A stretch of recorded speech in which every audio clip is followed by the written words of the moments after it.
The following is a presentation of ProBox TV. The wait is over. The ProBox TV Contender Series starts now. That neither man is willing to give an inch. Denielli is down again. Right on the button. When you get on ProBox, you're going to have to fight, the 50-50 fight. Absolute mayhem. That's the promise. That's the delivery.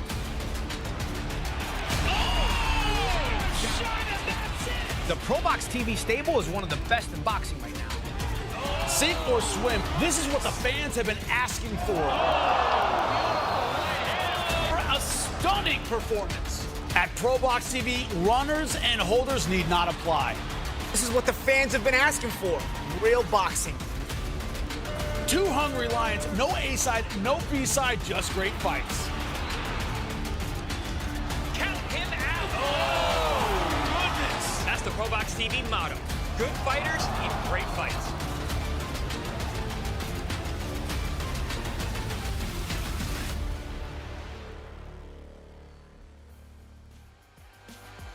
And coming to you live tonight from La Paz, Mexico. ProBox TV back on the air to bring you 5 bouts tonight of all action.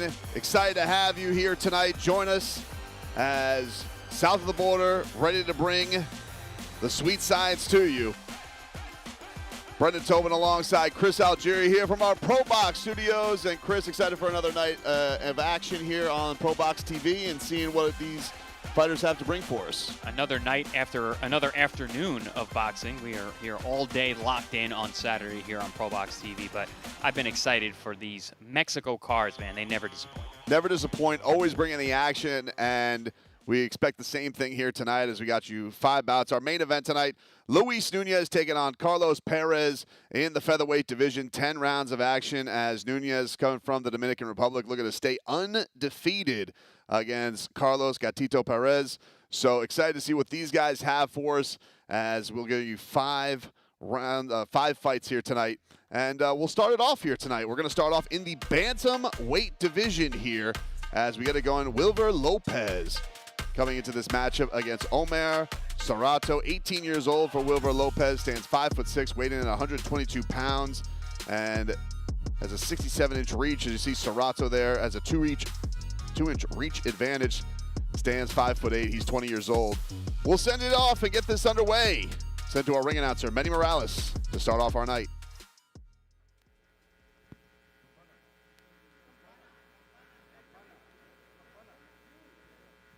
Damas y caballeros, bienvenidos sean todos ustedes a la majestuosa e imponente Arena La Paz, en La Paz, Baja California Sur, México.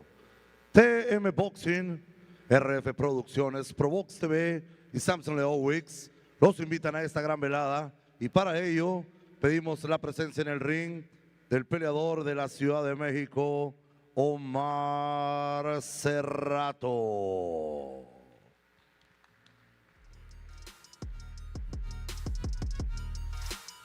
And here comes Omer Serato from Mexico City. It's going to be his first fight of 2026 and the 5th pro fight of his career. Fought 4 times in 2025 and split the record to start off his career. Won his first 2, then dropped his last 2 by decision. And this is going to be his first time scheduled for a 6-round bout, just 20 years old. La presencia en el ring del combatiente de La Paz, Baja California Sur, Wilber Sereno Lopez. And here comes Wilver Lopez, 18 years old, with a 3-0-1 record. He won via first-round KO earlier this month on May 2nd. He's got 2 straight wins via knockout. And again, this just like Serato, the first time he's been scheduled for a 6-round bout. So interesting test for these 2 young fighters.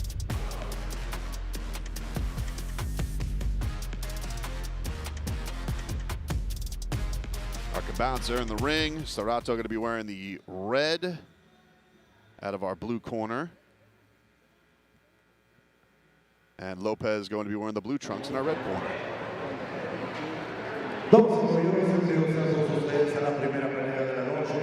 Este combate pactado a 6 rounds en la división de los pesos gallo. Ladies and gentlemen, welcome to the first fight of the evening. Here we go with 6 rounds of battle in the bantamweight division.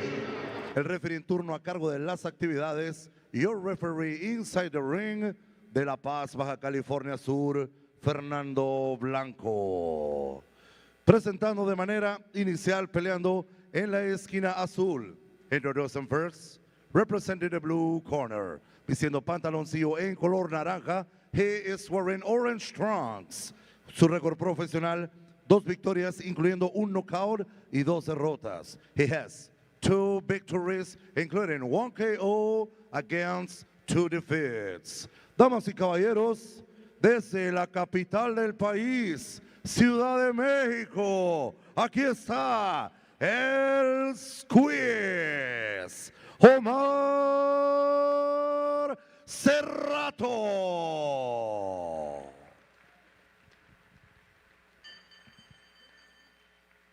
Su contrincante peleando en la esquina roja, the challenger across the ring, standing, fighting, and representing the red corner, vistiendo pantaloncillo en color azul.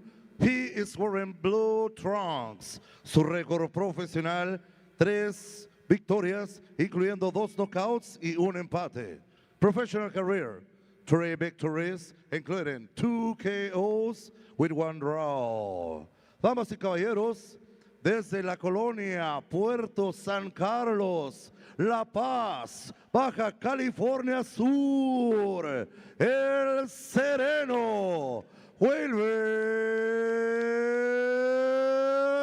Lopez. Seguimos con las instrucciones del referee Fernando Blanco.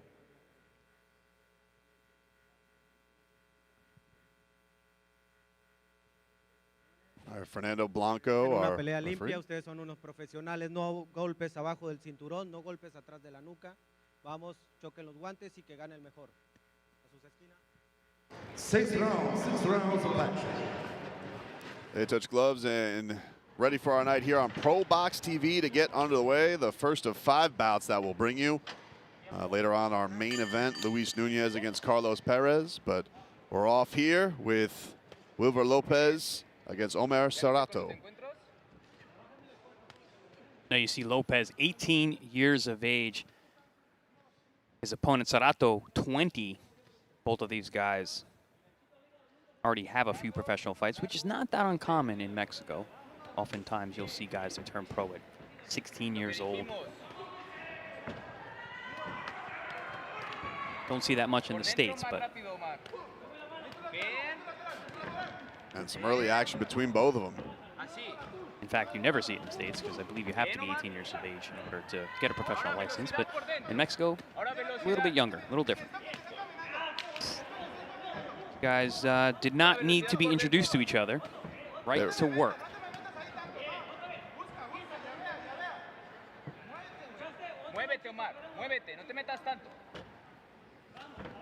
Serato hit the jab and then goes to the body.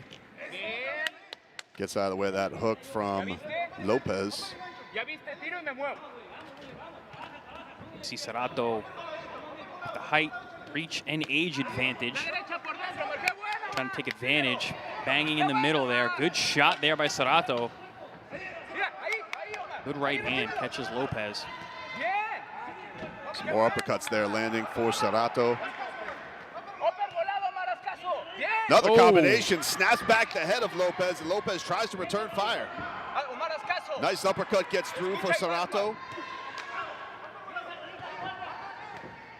Staying in the pocket, exchanging power punches. Nice spin off there by Serato. Very effective with that uppercut so far. Body shot gets through for Lopez, but then Serato returns fire and backs him up to the ropes. I like how Lopez consistently digs downstairs with that left hand.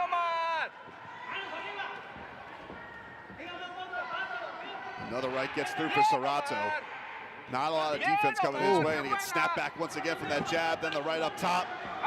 Lopez keeps getting caught being too tall after his combinations. Serato taking advantage. Serato goes to the body.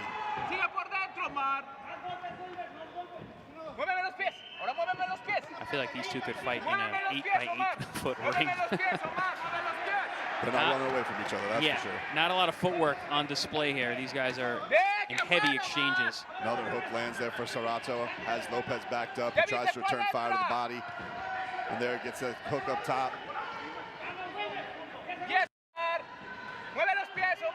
Right gets through for Lopez late. And we come to the close of an action-packed round one. Great statement there by Omer Serato in that first round. Both these fighters scheduled for 6 rounds for the first time in their young careers. Yeah, you mentioned how young they are. This in 2 years is a big difference, 20 to 18. I couldn't grow a mustache till I was 23, so I'll tell you, there's a big gap there, those too few years. But excellent exchanges there in the first round. Non-stop action throughout, but Serato taking advantage of the mistakes Lopez is making. Like I said, throwing combinations and standing too tall at the end, waiting for a receipt. Serato obliged consistently.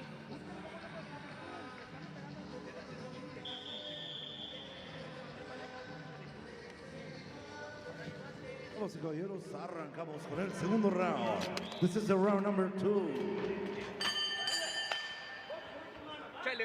Round 2 of 6 here. Serato wearing the orange trunks with the blue gloves. Lopez in the blue trunks with the red gloves. Nice combination by Serato as he's picking up where he left off. But there's Lopez getting some back. Nice uppercut lands there for Serato. Right back to the action, these two in round number 2. Oh, nice uppercut there from Lopez. He really rips that left hook, does Lopez. Likes to throw that right uppercut, left hook combination, whether to the head or the body. Oh, good body shot there by Lopez. Lopez starting to get his own offense going and landing shots after a strong first round from Serato, but Serato answering back. Again, getting caught on the way out is Lopez. He's got to be more cautious after he finishes the combinations and steps away. Oh, right gets through there for Serato.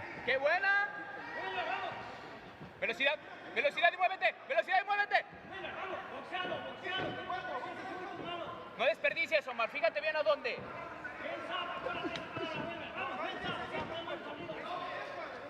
Both these guys look to be evenly matched in terms of skill. This may come down to will and conditioning here. Who can keep this pace up?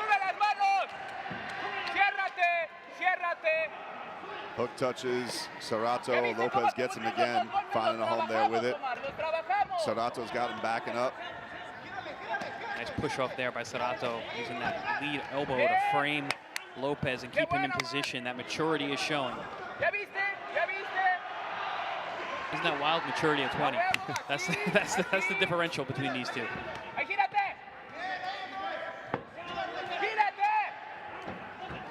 Nice angle cut there by Serato. Cuts off to the weak side. Oh, big left hook.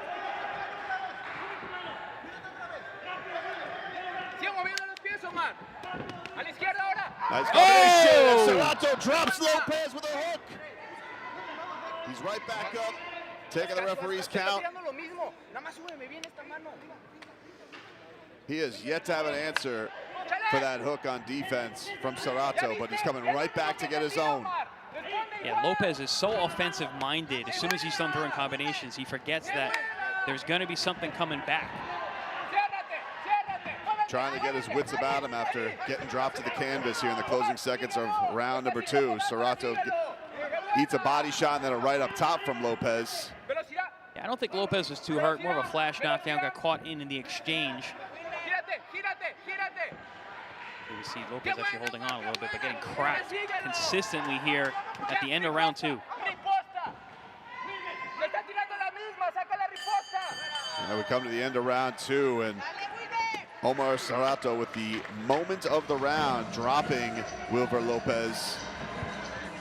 And we'll take a look at it here at some of the handiwork. You saw Serato getting through with that uppercut. Lopez Hitting with the left. And then bang, there was your moment of the round right there. Yeah, like I said, I don't think he was too hurt there. He got caught while throwing a left hook at the same time. Head-on collision, a little bit of balance there, but can't tell Serato that because he came on strong as soon as Lopez got up. In deep water here, in only his 5th professional fight, the 18-year-old Wilver Lopez.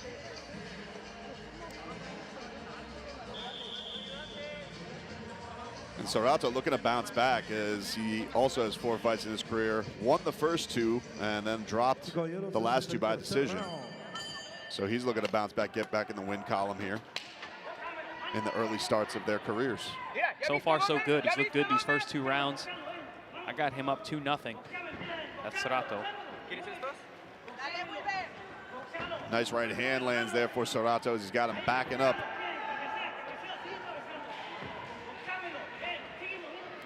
Hook lands there again for Serato. All offense for both these guys. Not a lot of defense on display here. Lopez looking like he's getting overwhelmed. Still throwing, but getting backed up. Not going to have a lot of power on those shots as he keeps breaking position.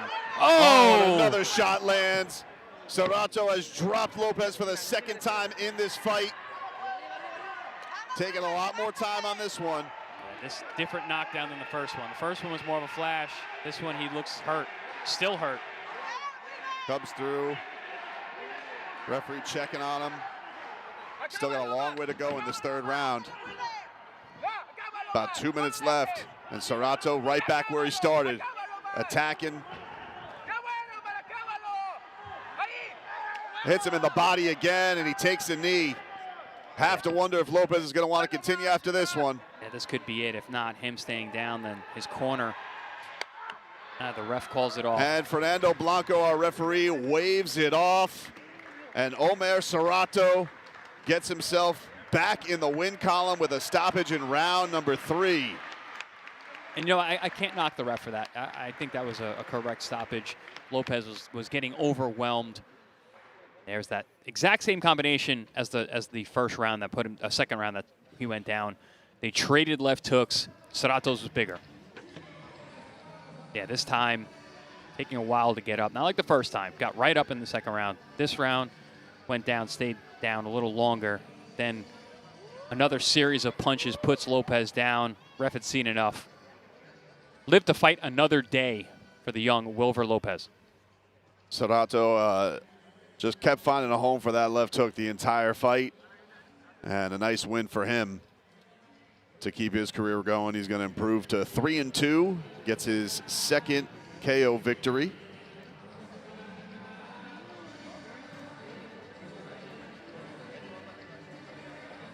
Looked very impressive as these two both brought the action in their 3 rounds of boxing here tonight to kick off here on ProBox TV. That was essentially 2 trains on the same track. One was bigger than the other. Again, I think evenly matched in terms of skill.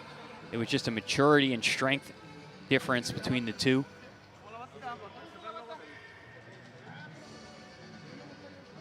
I mean, you could always almost tell in the physiques. You know, one guy looks like he's growing into a man. One kid's very young, even with the same amount of fights. Yeah, 2 years at 20 years old is a big difference in terms of maturity, testosterone, lean muscle, physicality.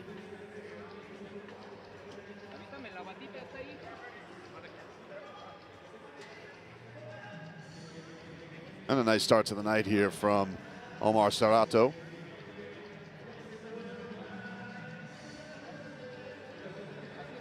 And a good tone setter for our night here in Mexico. Not a lot of defense, but a lot of action, a lot of punches, and a lot of fun. I warned you. I told you. I love these Mexico cards, man. These guys come to fight. Or in this case, these kids come to fight. I have nephews older than these guys.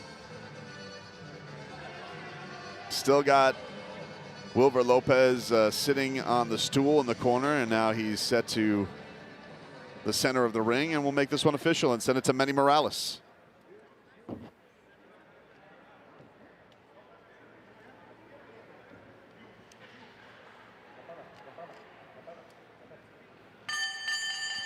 Damas y caballeros, tenemos el resultado oficial de este encuentro al minuto con 29 segundos del tercer round.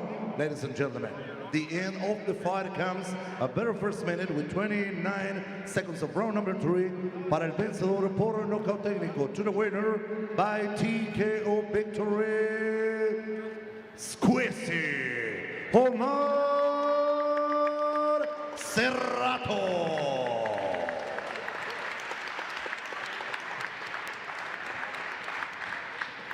And there you go. That one is official and in the books to kick off our night here in the bantamweight division. Omar Serato getting himself a victory, a third-round stoppage over Wilber Lopez.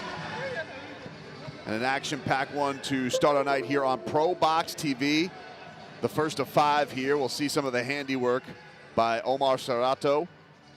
And you can see right off the bat with the jab and with the left hook, had a lot of success backing up Lopez and then dropping him. But that one in the round 2, that was the game changer for him. And then a couple of ones to the body, and that was all she wrote. Yeah, up until these knockdowns, every round kind of looked the same. Both guys just exchanging in the center of the ring, a true phone booth fight. And even you look at these guys' records, Serato 2-2-1 now. Well, 2-2, now he's 3-2. But had maybe a similar start to Lopez. You know, he went out there and was banging with some older guys and got caught. Well, coming up here, we got Alejandro Torres taking on Juan Cosio in the super welterweight division. 8 rounds of action. That'll be our next one up here on ProBox TV. And coming up on June 5th, we got a great card coming to you from the University of Texas in Arlington. Friday, June 5th, ProBox TV is back at UTA's College Park in Arlington, Texas, to bring you more all-out Texas-style brawls featuring the Lone Star State's best fighters. In the main event, Fort Worth's own Edward Vasquez will defend the DFW against world-class Mexican veteran Daniel Lugo. Other great fights you don't want to miss will be announced soon.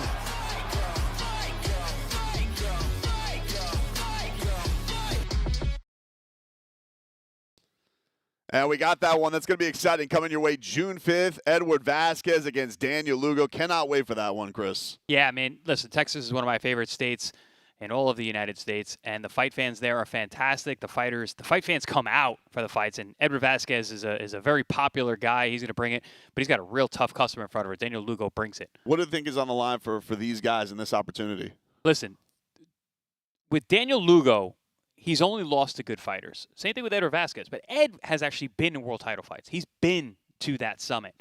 He hasn't gotten over the hump yet, but an opportunity here on ProBox TV on this kind of platform, a win here propels him right back into the mix. You could see him in a world title fight in the next 18 months. Can't wait to bring that one to you on June 5th right here on ProBox TV. We're going to continue our action here tonight from Mexico, our second fight of the night. We'll take a look at our tail of the tape here in the super featherweight division as you have Alejandro Torres, 21 years old, stands 5'11", weighed in at 154.5 pounds. He's got that 70-inch reach. Juan Cosio, 33 years old, stands 5'7", weighed in at 154.5 pounds, and he has a 68-inch reach. As we will have our second fight here on ProBox TV. We'll bring it to you right now and send it to our ring announcer, Manny Morales, to get this one underway.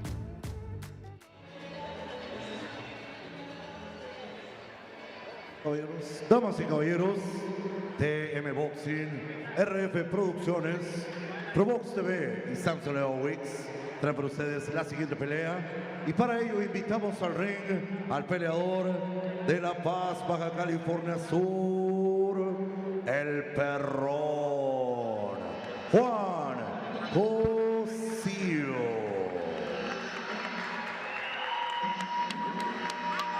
And making his way to the ring, Juan Cosio, 33 years old, has a record of 4-2-1.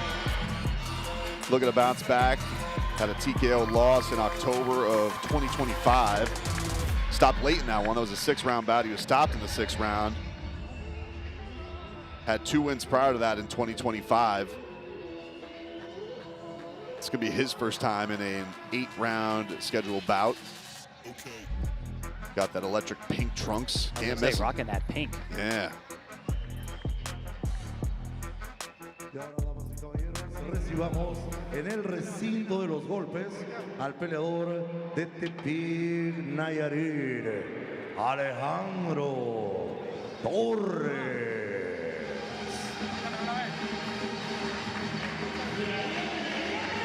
And here comes Alejandro Torres, 21 years old, has an undefeated record at 7-0, 3 knockouts. This is going to be his first fight of 2026. He won 3 fights in 2025. His last was a split decision win in November. That was a 6-round bout.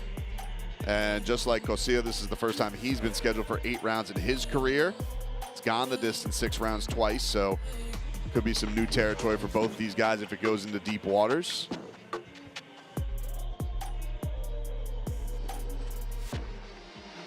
He'll be wearing those black and gold trunks.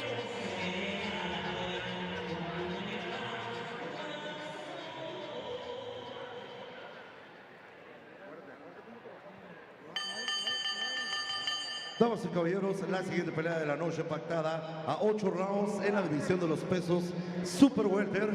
Ladies and gentlemen, the fireworks inside the ring continues with 8 rounds of action in the Super Welterweight division.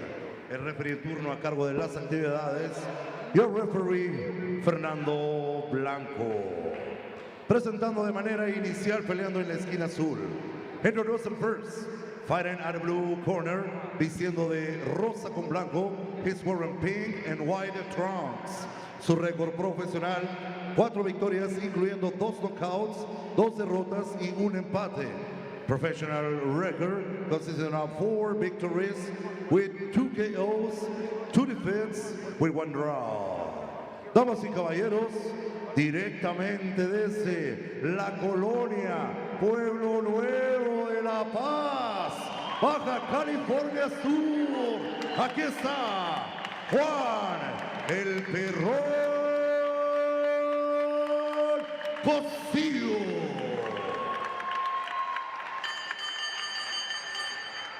Su contrincante peleando en la esquina roja. His opponent across the ring, representing the red corner. Vistiendo de negro con dorado, he's wearing black and gold trunks.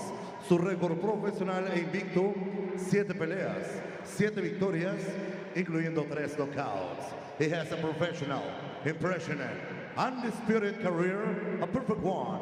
7 bouts, 7 victories, including 3 KOs. Damas y caballeros, traído directamente desde Tepic, Nayarit, aquí está Alejandro Torres. Seguimos con las instrucciones del referee Fernando Blanco. Jóvenes, quiero que desarrollen una pelea limpia, no golpes atrás en la nuca, no abajo del cinturón y no en los riñones. Éxito a ambos y mejor vámonos a las esquinas. 8 rounds, 8 rounds of action. All right, getting set for 8 rounds of action here in the super featherweight division. Juan Cosio wearing the pink and white trunks, and Alejandro Torres wearing the black and gold. Super welterweight division, 154, stacked weight class. These guys both very early in their career, but good range control there by Torres, using that height and reach advantage here.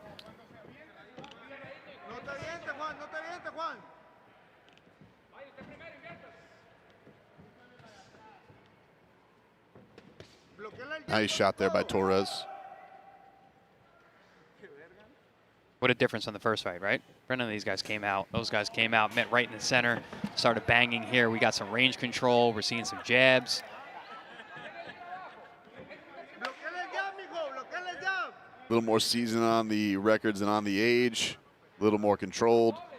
I mean, not much. Torres is 21, but this is his 7th professional fight. The experience is something that you can't buy.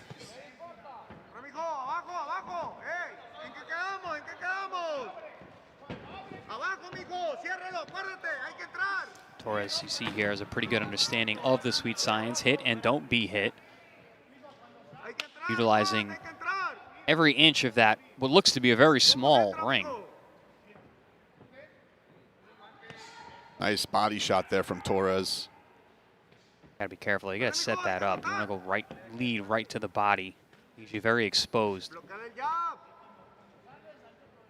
Torres switching southpaw for a moment there. Right hand sneaks through for Torres. As Cosio tries to back him up against the ropes, they get tied up.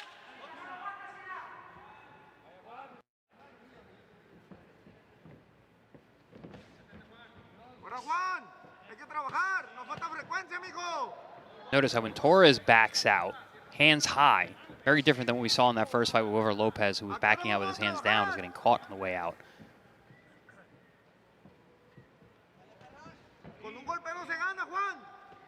Just using that jab to keep the distance from Cosio and then goes into a little combination. Torres is doing what he should do. He's got a height and reach and looks to be a size advantage here. Keeping Perón on the outside.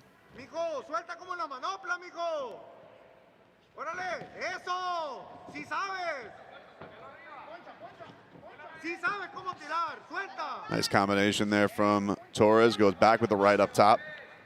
I like how Torres is mixing up that right hand. Throws it up the middle, throws it around. Loops it around the glove. There it is again.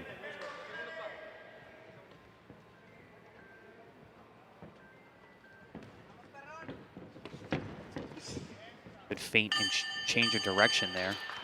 Strong first round for Alejandro Torres. In our second fight, coming up, our main event tonight, Luis the Twist Nuñez taking on Carlos Gatito Perez. That'll be our main event tonight. Excited to bring that one to you in the featherweight division. Gatito, is that little cat? Gato? It is little cat. Gatito, little cat. Featherweight, you're not a big cat. Yeah, you're not a big, yeah, right. Like a house cat? Like, because like a big cat, you think of like a tiger. Some or house a lion. cats are furious. You know, yeah, I'm they not knocking the fury of a house cat. Gatito, small cat. I guess it could be like a jaguar's pretty big too. Damas y caballeros, arrancamos con el segundo round. This is a round number 2. It's like those guys who get like a serval, like it's kind of a big cat, but it's your house cat. The F, right? The feral versions of cats. Those things are gnarly.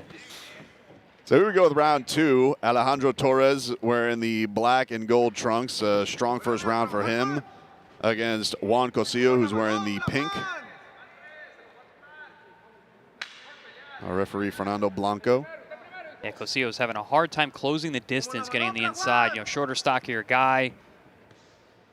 Looks like he's built physically strong, but having a real hard time getting himself into position to unload with those power shots. And when he does, Torres is smart. Ties him up, spins, and get back to the center. Good ring generalship here shown by Torres. There's a nice body shot that lands from the right side on Torres. Torres also, he doesn't throw everything hard. See that, just like that. He has throwaway punches to set up power shots. And when he's ready, sets his feet.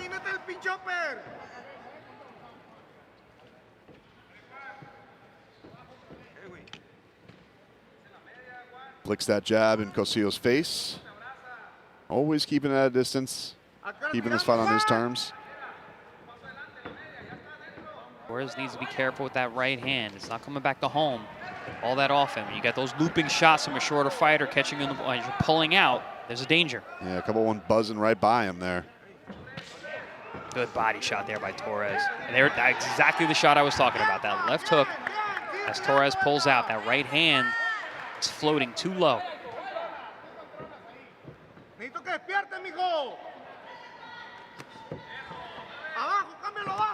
Torres gets out of the way of that one, and they get tied up on the ropes once again. Got about a minute left to go here in our second round.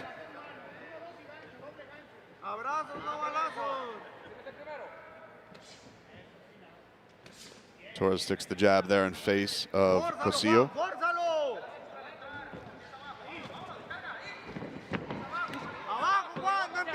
Gets bull rushed by Cosio and tied up once again, then he gets out of there. Combination, lands the right hand. Torres gets the right hand through again, right through the guard there of Cosio.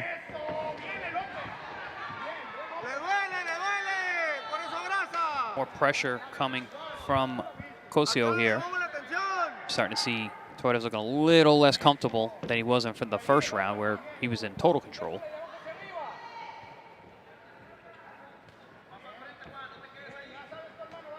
Pause with the jab some more, and then goes back to the body. Cosio bringing those looping right-hand shots, trying to get something to land. And we come to the end of round 2.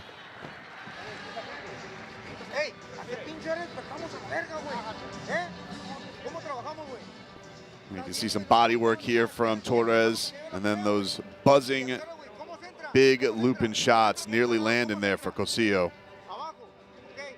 This fight's going to get interesting. It's an 8-rounder, and Cosio is starting to realize what he needs to do. We saw that in the second round, those looping shots. When you got a guy who's on the move, especially a taller one, whose hands don't always come back to home, you want to throw those looping shots, anticipate where they're going, rather than throwing to where they are. Cosio seems like he's starting to realize that. This fight could get interesting as we go. Like I said, Torres looked a little uncomfortable in that second round.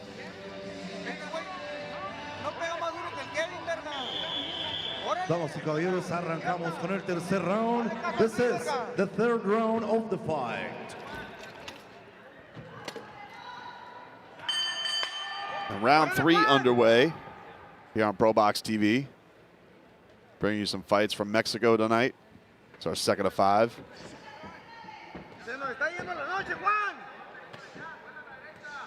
Torres strong with the jab to start here in round number 3. And then goes with the right hand. Again, I like, see, this is what I'm saying. This fight's going to get interesting. I could tell that Cosio was starting to get more comfortable, closing the gap. And Torres, who looked really good in round 1. Ring generalship was on point. In the second round, the range was a little off. And there's some more shots. Now Cosio starting to get off a little bit. A big right hand up top lands for Cosio. Looping shots.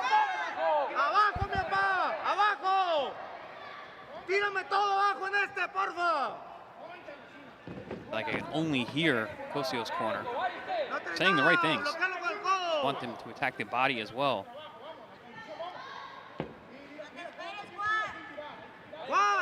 Cosio staying very composed within himself, looking to close the gap. And another left up top lands there for Cosio. That left hook is going to be there all night long.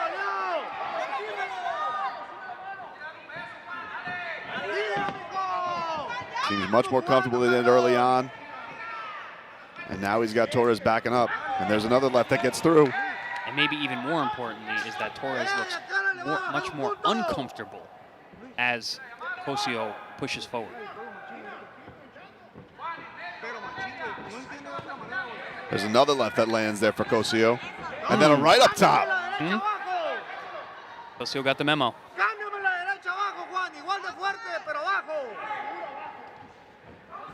As the rounds go on, I'm watching Torres' hands go lower and lower in terms of defensive posture.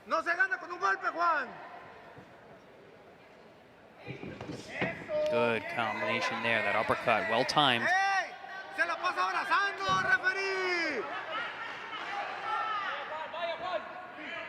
Cosio, a very front foot heavy fighter. He's got that head over his lead foot. The uppercut is there.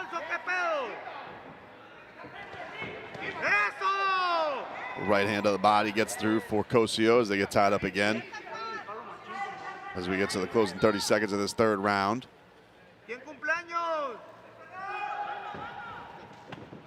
There's a body shot that lands for Torres. Trying to figure out what Perón means. Perón, told by the truck, it means like cool guy or awesome, which I guess that gives a little significance to the pink trunks. You got to be to pull those off. He's looking good. He's swagged up. He's got the white gloves to go with the trim. Well, cool guy, had a good round there. Starting to understand using those looping shots on a taller fighter who's in flight.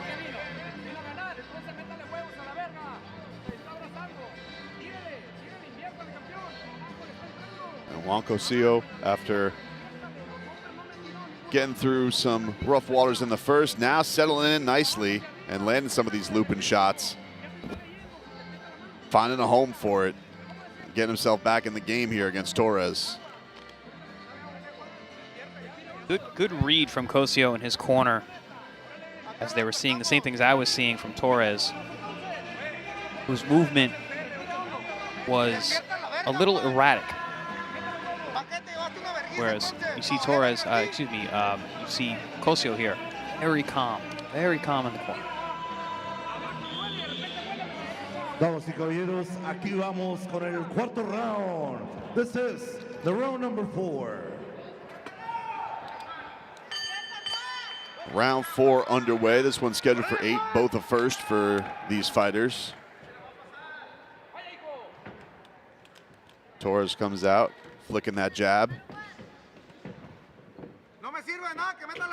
I remember my first 8-rounder, Brendan. I remember preparing for it, training for it. I'm good. I've done 10, I've done 12, I've done 15 rounds in the gym. That first 8-rounder, man, I was looking at the clock like, when is this over? 8 rounds is a long time.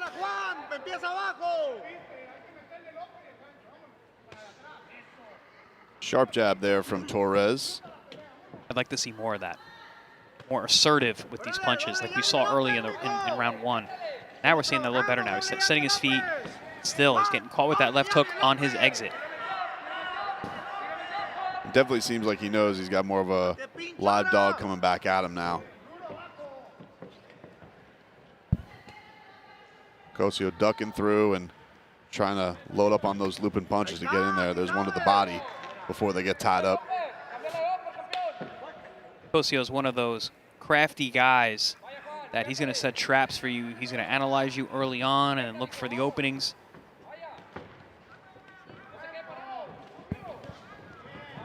Big swing and a miss there by Cosio. And goes back to the body, Torres, as he's now back from the southpaw stance. Doing good work here, actually. Very busy. He's actually busier in the southpaw position. And giving a bit of a different look to Cosio now.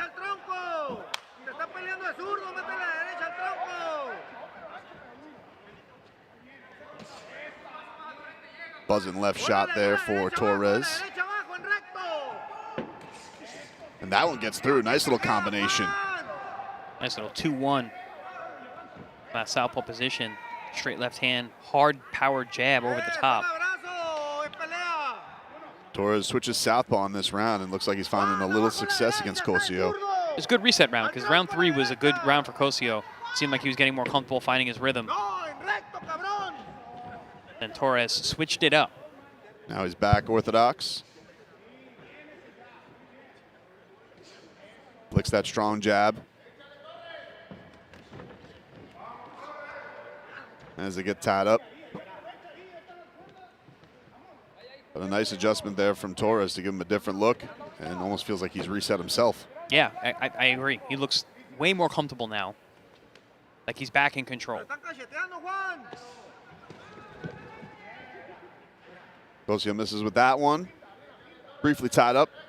Now back at the center of the ring. Torres back to jabbing. Back to that range control that we saw early in the fight.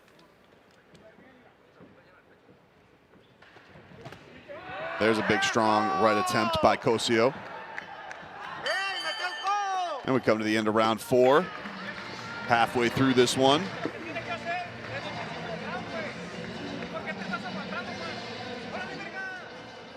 Yeah, I was getting a little concerned for Torres as this fight was going on because Cosio seemed like in round 3 kind of figured him out a little bit, was putting a lot of pressure, but nice adjustment by Torres in round number 4. Fighting majority of the round from the southpaw position. Got a lot of success there.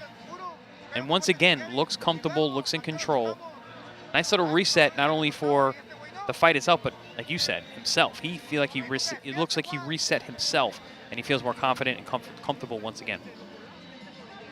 Now we'll have to see with Cosio because it looked he was able to get himself back into this one. So we'll see what he reads on this to come back with his own adjustment against Torres. Good fighters adjust. That's what it's all about. As you progress, you're always going to come across different styles, different things that give you a little bit of trepidation or trouble, and you have to adjust and find your rhythm, find a way to get back in control. So round 5 of the scheduled 8 here in the super welterweight division. Alejandro Torres wearing the black and gold trunks, and Juan Cosio wearing the pink trunks with the white trim as he tries to back up Torres. Little tie up and then they break off. There's a 1-2 there from Torres.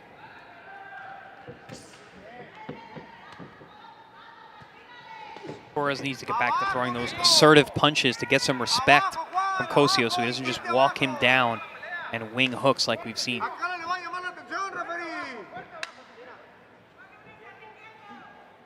referee calls timeout.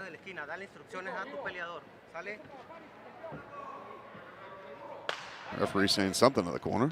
Yeah, I believe it had to do with the loud instruction during the round.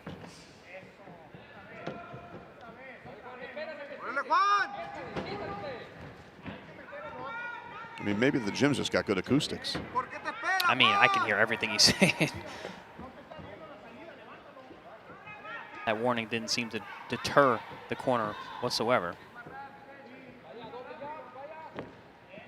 Right hand sneaks through for Torres. Ooh, good left hook there by Torres.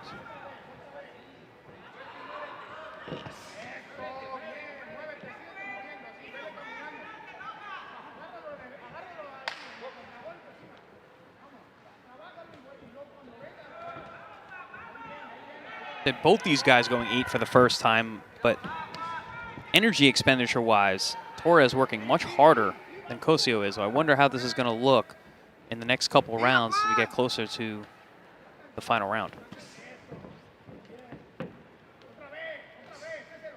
Not much artillery coming back from Cosio this one, but there he goes with a shot to the body with a right hand, and then they get tied up.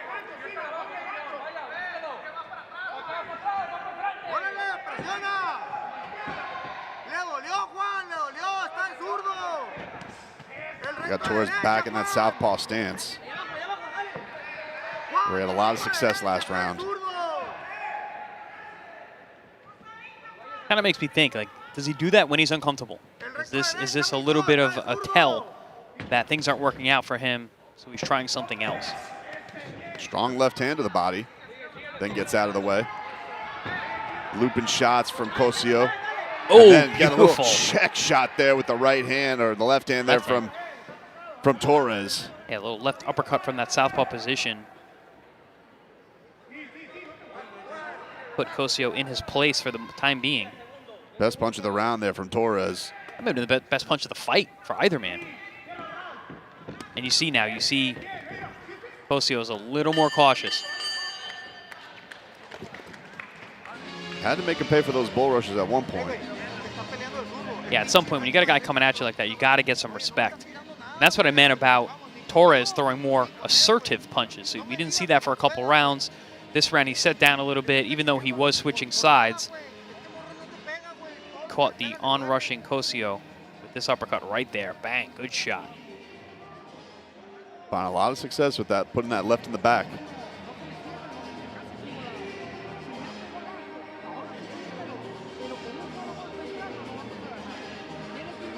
Torres definitely feels like he's taking momentum back in this fight.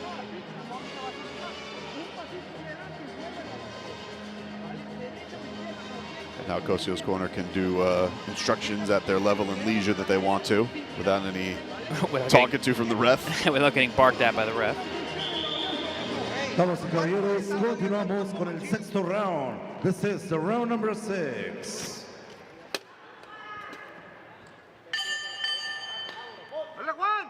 Round 6 here. This one's scheduled for 8.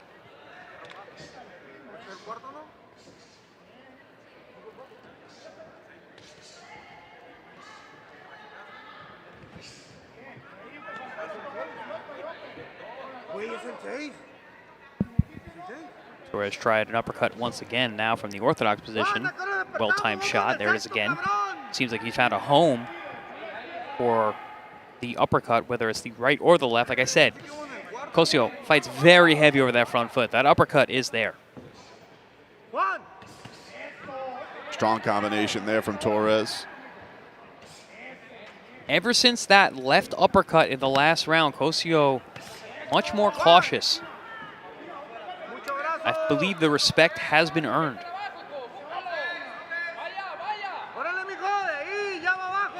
There it is again. Torres gets out of the way from Cosio and then goes right back to the 1-2 up top.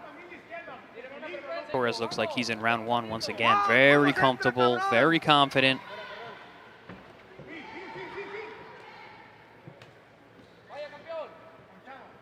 Fighting at the right range, picking his spots, mixing it up, throwaway punches, and then when time comes, he throws some heat. Little hook up top from Cosio. They get tied up. But it's Torres nods the head at him. It's one and done, though. It's one and done. It's not like before where he had that aggression. Overhand right, big left hook. You haven't seen that for a few rounds now. Torres gets out of the way of that hook. Good read.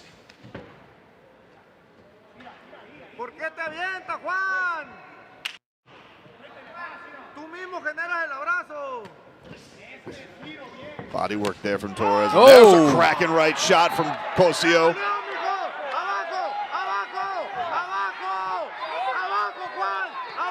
Torres needs to be careful. He's getting a little right uppercut happy, throwing that thing from too far away. Very dangerous thing to do.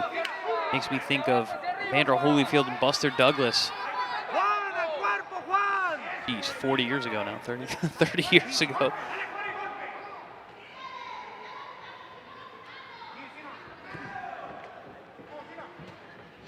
Torres with a body shot strong. Little Cosio wince there from Cosio. Didn't like that. He's got him backing up, and there's another one to the body from Torres. He's asking him to pick up the shots a little bit there, our referee, Fernando Blanco. And there's a right hand that sneaks through from Torres. Oh. And then another combination lands for Torres. Not much coming back from Cosio now. Cosio one and done with that big shot here in this round, and Torres answers the artillery, lands another body shot. Sharp work there from Alejandro Torres. Torres fully back in control here. Later that uppercut in the round prior. There's a big shot from Cosio, but that was, again, one and done. But that body shot right there showed the damage. Torres knew it, saw it, kept pushing. Well, now both these fighters are going to go into territory they haven't been to before, with 6 in the books. Also, last time Cosio went 6, he got stopped. Yes. This is really brand new territory.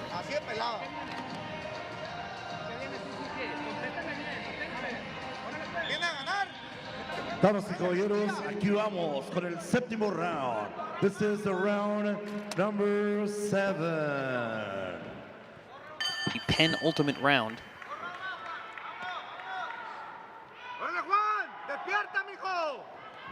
See if Torres can capitalize, and right away lands a lead uppercut, splits the guard.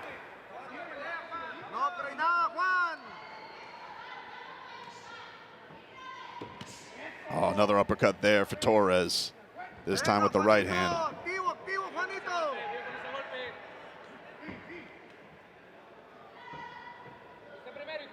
Guys have both been very respectful. A couple glove touches after rounds.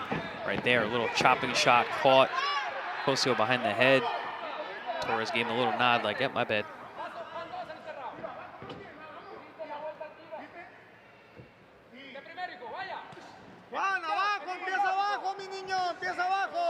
Back to the body for Torres. Cosio and him briefly tied up.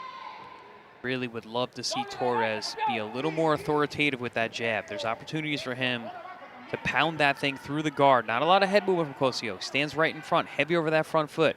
This is the kind of guy you can jab all day long. Good jab there from Cosio. Got to get something going for himself here. Hook up top there for Torres, then goes over with the right. Little combination, they get tied up.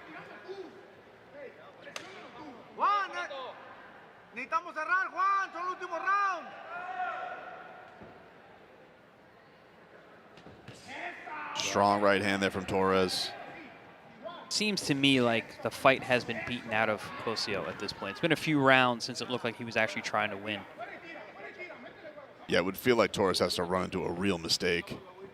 And I don't even know if Cosio's got any steam left to do it. There's a nice combination backing up Cosio. Butting right hand there from Torres. You know, there's that silent agreement that fighters will make. Like, ah, you got me today. Come back next time. Seems like Cosio has done that.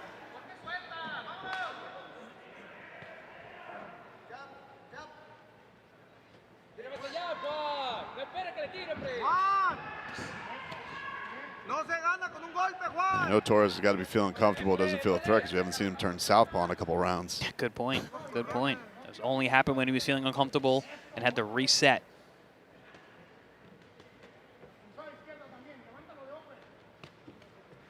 There's a nice combination. Up top, just touching. Just running the numbers. Not a lot coming back his way.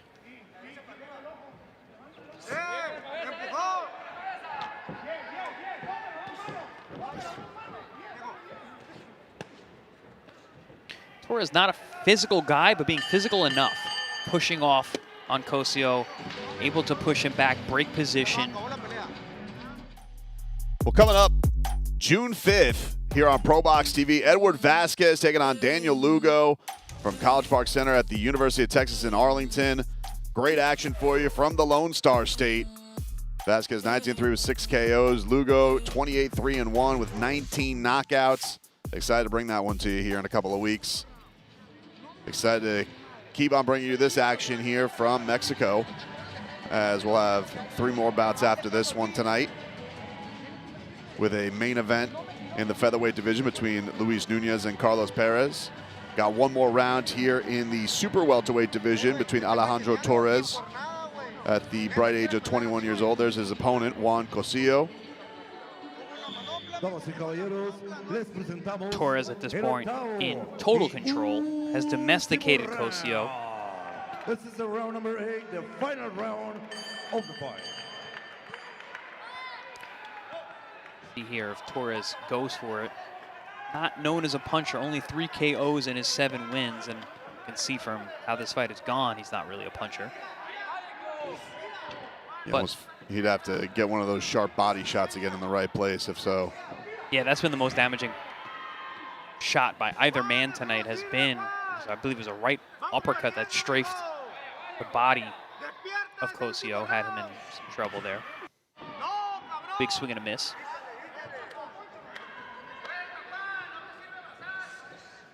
But at this point, Torres seems like he sees everything that Cosio's throwing. Throwing volume back his way.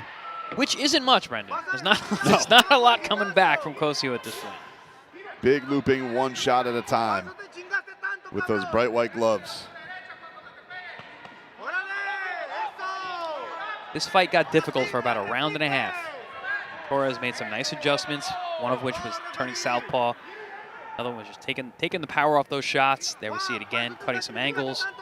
Boom. And it was a left uppercut that really caught Cosio, that completely changed the fight. He does have his hands down low here, but again, there's just not much he's got to worry about, so it would have to be a critical error.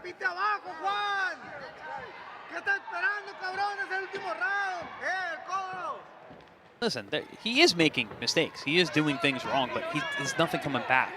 These are the kind of fights that can be dangerous for a guy like Torres because you get comfortable making mistakes. As the competition steps up, that's not allowed. It only takes one. Body shot there by Torres. Left hook to the liver. About a minute left here in our contest. Alejandro Torres trying to run his record, improve it to 8-0. Gets out of the way of Cosio again with a big right swing and a miss. Back in that southpaw stance for the first time in a long time. But right back to orthodox. Stiff right hand there. Backs Cosio up. There's another one. See, and this is what I was talking about. And he's not a puncher, but there are opportunities for him to run those hands. Final 30 seconds. think Cosio's corner is working harder than he is at this point. Screaming at him, imploring him to go on, but not a whole lot coming back. Hasn't thrown much this round at all.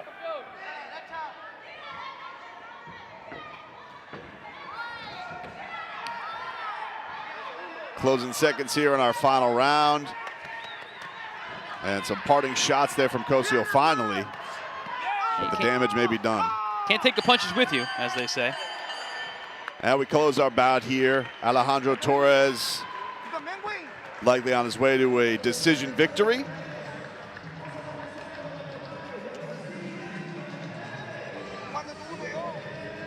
Some good lessons for the 21-year-old as he gets himself in a win column once again. Yeah, I mean, he ran into a little resistance there in round 3. Made some adjustments, felt uncomfortable at some times. Very good learning experience. It's good to feel discomfort early in your career, not like you're fighting cab drivers back to back to back and getting a false sense of confidence.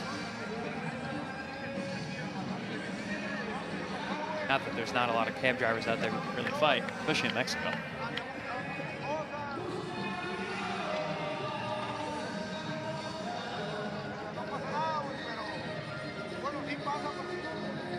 And Juan Cosio going to suffer defeat for the second straight fight. Take a look at some of the action here in our bout. And there you can see the body work early on, and those uppercuts were landing. These buzzing, looping shots, that was the most success that Cosio had in the contest. Was live, was game, was hitting some big shots when Torres was making mistakes. But that would only last for about a couple of rounds. A couple switches to southpaw really got Torres in a comfortable spot. And then it was really when he hit him with that left coming in one of the rounds, it almost felt like it took the spirit out of Cosio to want to charge him like he was before. Yeah, it was 2 shots. It was the left hook from that, left uppercut, excuse me, from that southpaw position. He caught Cosio as he was driving forward, and then it was a right uppercut to the body that doubled him over. After that, it was all Torres for the rest of the card, rest of the night.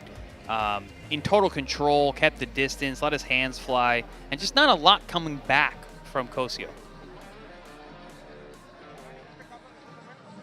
So our second fight about to be in the books here on ProBox TV. We'll have 3 more coming your way.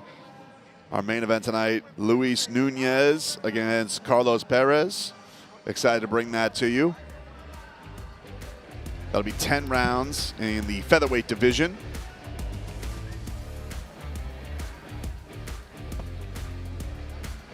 Nuñez undefeated, 23-0. But our scores are in, so let's send it to Manny Morales to make this one official.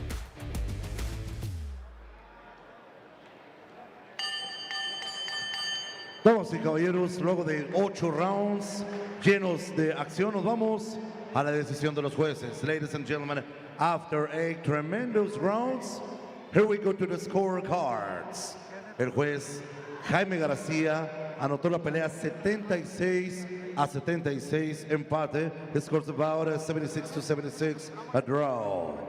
El juez Eliseo Urias anotó la pelea 78-75. His score's about 78-75. Y el juez Plutarco Lizardi anotó la pelea 78-74. His score's the contest 78-74. A favor del vencedor por decisión mayoritaria, to the winner by majority decision. Y continúa invicto de Tepic, el Sina, Alejandro Torres. So Alejandro Torres, a majority decision as one judge had it a draw. That is perplexing to me.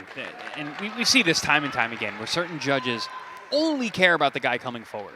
And there were rounds there where, yes, it was Cosio coming forward, but it's called effective aggression. There wasn't a lot of effectiveness by Cosio. Yeah, 2 rounds. I could see that, 78-74. Well, we got coming up here for you. We'll move to the welterweight division as Daniel Bumman takes on Carlos Garcia Garces. 8 rounds in the welterweight division. as we continue our action here tonight on ProBox TV from Mexico. Both these fighters yet to taste defeat in their careers. And we will bring that one to you. We're also going to bring you June 5th from the University of Texas. Another great card on ProBox TV. Friday, June 5th, ProBox TV is back at UTA's College Park in Arlington, Texas, to bring you more all-out Texas-style brawls featuring the Lone Star State's best fighters. In the main event, Fort Worth's own Edward Vasquez will defend the DFW against world-class Mexican veteran Daniel Lugo. Other great fights you don't want to miss will be announced soon.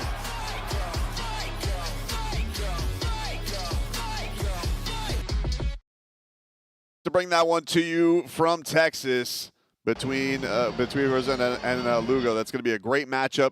Excited to bring that one to you, Chris. And it's been an exciting night so far. We've gotten to see a quick finish and then got to see Torres keep blossoming on his career, and a nice performance from him. Yeah, we're seeing a lot of these young guys who are coming up throughout the early part of their career, which I love to see, because we're going to see these names again sometime down the line, hopefully. But, you know, Torres had a little resistance there, but was able to overcome and figure things out. So this next one's coming up in the welterweight division. Daniel Bumman against Carlos Garces, and both these fighters have yet to taste defeat. You got one fighter in Garces who's 5-0, and Daniel Bumman 5-0-2 in their career. Bumman, 20 years old, stands 5'5", weighed in at 148 pounds. He's got a 70-inch reach. And Garces, 29 years old, stands 5'8", weighed in at 146 pounds, and he has a 69.5-inch reach.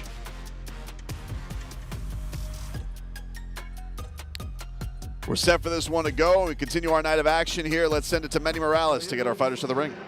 TM Boxing, Samsung Boxing, ProBox TV y RF Producciones los invitan a la siguiente pelea de la noche. Para ello invitamos al ring al peleador de la Ciudad de México, la Granada, Carlos García.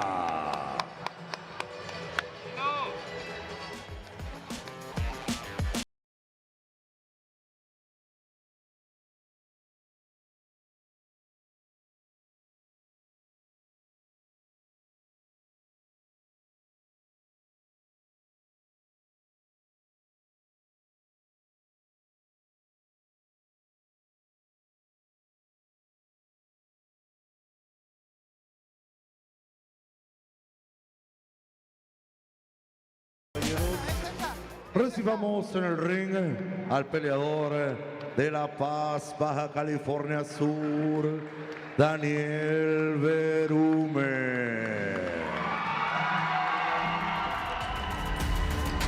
And Daniel Berumen, 20 years old, making his way to the ring. He's coming off a unanimous decision win in December. Seeing if he can put the first blemish on Carlos Garces' record. I've called Garces before. Good puncher, physically strong, well built for the weight class. This is an interesting matchup. You got a young guy here, he's 20 years old, also undefeated. A lot on the line here.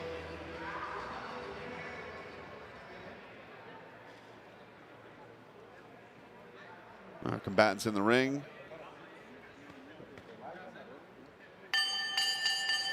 Damas y caballeros, continuando con esta gran velada boxística, este combate pactado a 8 rounds en la división de los pesos welter. Ladies and gentlemen, we continue with 8 rounds of action in the welterweight division. El referee en turno a cargo de las actividades dentro del ring, your referee, the man of the experience, de La Paz, Baja California Sur, Víctor Manuel Ojeda. Presentando de manera inicial, peleando en la esquina azul, introducing first, representing the blue corner, vistiendo de negro con dorado, he's wearing black and gold trunks. Su récord profesional e invicto, 5 peleas, 5 victorias, 5 knockouts. He has a professional, impressional, undefeated and undisputed career, 5 bouts, 5 victories with 5 KOs. Damas y caballeros, el gran noqueador de la capital del país, Ciudad de México, La Granada, Carlos García.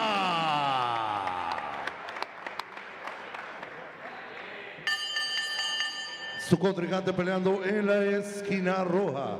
The challenger across the ring at my right, fighting at the red corner, vistiendo pantaloncillo en color café. He's wearing brown trunks. Su récord profesional, 5 victorias, incluyendo un knockout y 2 empates. Professional record, 5 victories with 1 KO with 2 draws. Damas y caballeros, el ídolo de la colonia Bella Vista, Puritito La Paz, Baja California Sur. Aquí está el gran bandido Daniel Berube.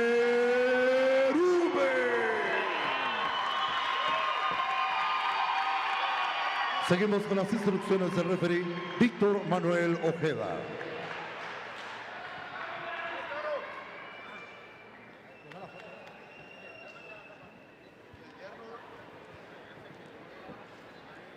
Bueno, jóvenes, ya saben la regla del combate. No quiero golpes abajo del cinturón, parte atrás de los riñones y arriba en la nuca. No debe pedir una pelea limpia a ambos, choquen sus guantes, siempre protejan todo el tiempo en su esquina. 8 rounds, 8 rounds of action.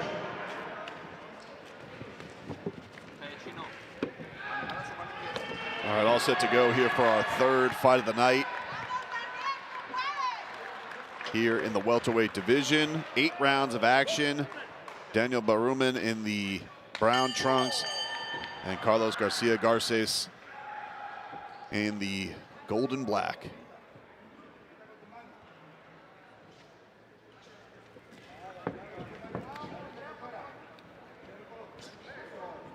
Undefeated records on the line here. Someone's must go.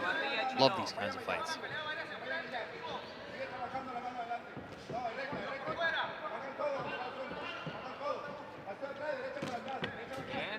Right up top there by Garces. Oh, nice right hand by Betterman.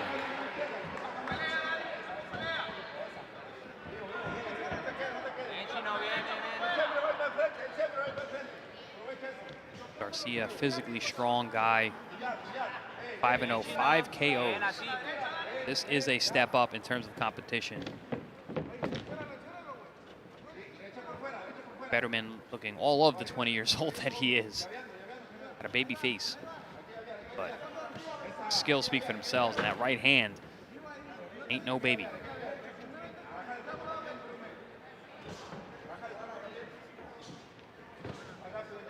Strong jab there from Garcia.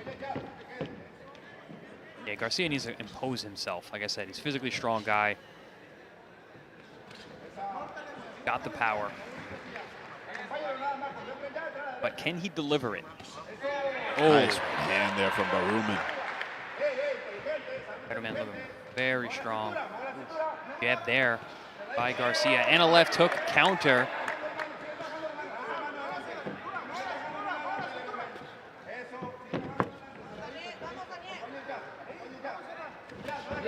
Ooh, strong right there from Garcia gets through. Guys are landing power shots back and forth here early in round 1.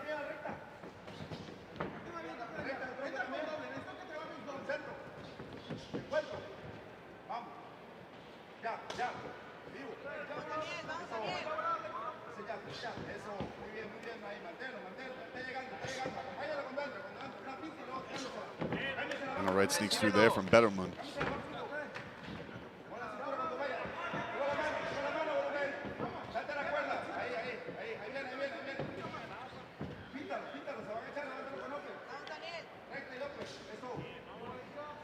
Betterman, you got a good right hand. Oh! Nice shot by Garcia. The hook drops Betterman. Talked about the physical strength of Garcia. They're on display as they trade left hooks. About 10 seconds left in this round. Another strong shot. The uppercut gets through from Garcia. Perez throwing back, though.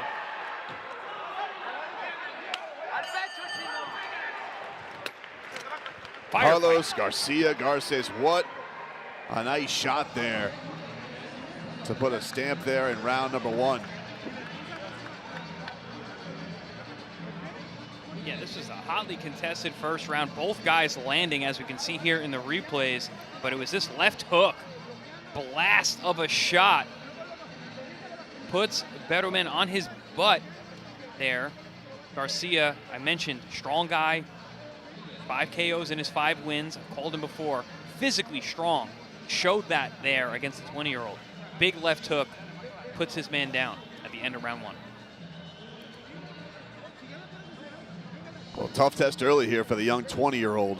Never tasted defeat. 5-0-2 in his career. But Carlos Garcia Garces undefeated, 5 for 5 in his 5 wins, getting 5 knockouts. And you can see the strength there. Hey, that's what we call perfect in this sport. Perfect record for Garcia. You see that power is real. We continue with round number 2.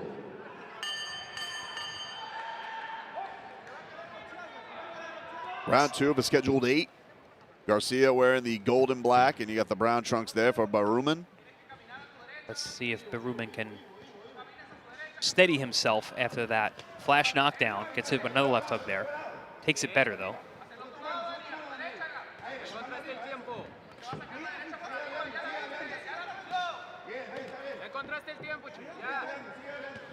That left hook keeps landing, though. Tries the right hand, and Garcia gets out of the way. Oh, strong right lands for Garcia, and then a hook. Oh, man, big shots, consistently landing.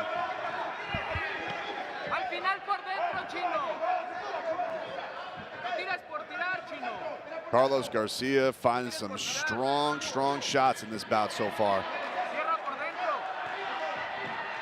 Yeah, Garcia is one of those guys. He's not smooth. He's not a classical operator, but he can punch.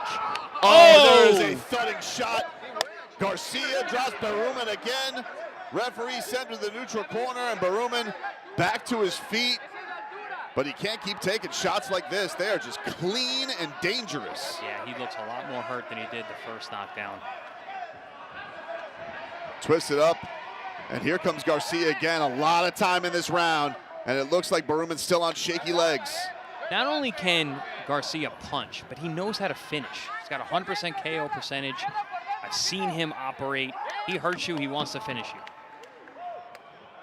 And I believe that's, looks our referee is stepping in, and that is our bout. Carlos Garcia Garces gets the victory, a 2nd round stoppage. As Victor Manuel Ojeda steps in and stops the bout. He didn't want to see Daniel Bumman take any more punishment. Listen, he's 20 years old. I get it, but I don't know if the corner also signaled to the ref to stop it, but yeah, Garcia was having no problem finding the power shots, and that's a problem. This was not going to get better. That was a very clean, hard knockdown there. The first one, okay, flash knockdown. He got caught at the end of the round. That one, that was hard. That was crisp. He got up on unsteady legs, and he could not defend himself any longer. A little bit of an awkward stoppage. Let's see if there's any signal from the corner. No, that was all the ref. That was all the ref. He had seen enough. Which, honestly, for a 20-year-old who was not getting away from those punches, and like I said, Garcia can punch. So I'm not mad at that stoppage. Yeah, a lot of fight to go, and it didn't look like he was going to do any better defending himself. But, man, some thudding shots there by Garcia. Very impressive. Yeah, that's a very dangerous fight for a 5-0-2 fighter. He's 20 years old. Carlos Garcia Garces, now 6-0, 6 KOs. And guess what? That power is legit. Yeah, we've seen some guys with beefy KO records that have stepped in the ring tonight, and it hasn't shown. His has. Right from jump.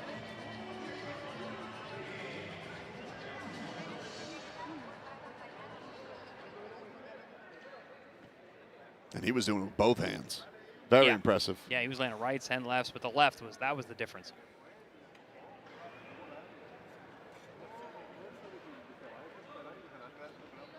Berruman's got the gloves off. Our fighters at the center of the ring. We'll send it to Manny Morales to make this one official.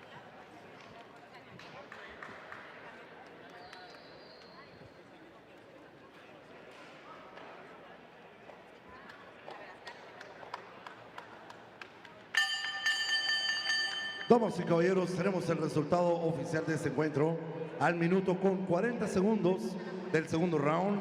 Ladies and gentlemen, the official time at very first minute with 40 seconds of round number 2. Para el vencedor de este encuentro por la vía del knockout técnico, to the winner by TKO victory. Y continúa invicto, continúa el noqueador, still undefeated, la Granada, Carlos Garcia.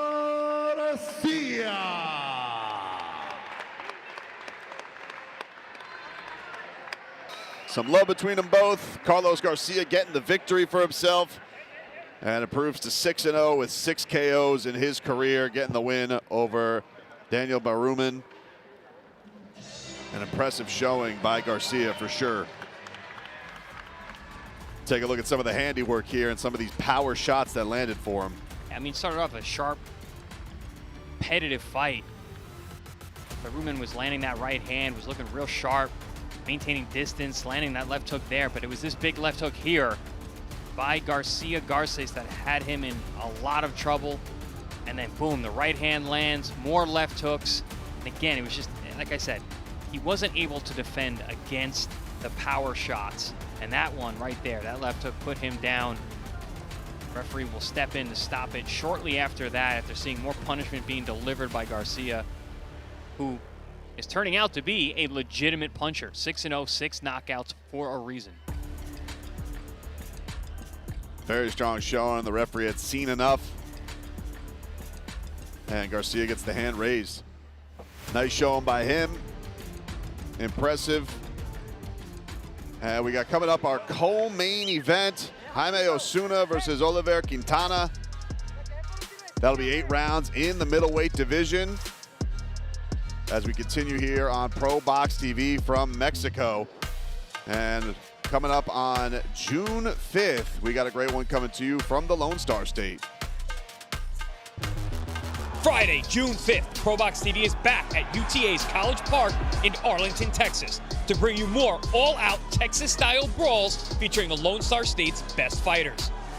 In the main event, Fort Worth's own Edward Vasquez will defend the DFW against world-class Mexican veteran Daniel Lugo. Other great fights you don't want to miss will be announced soon.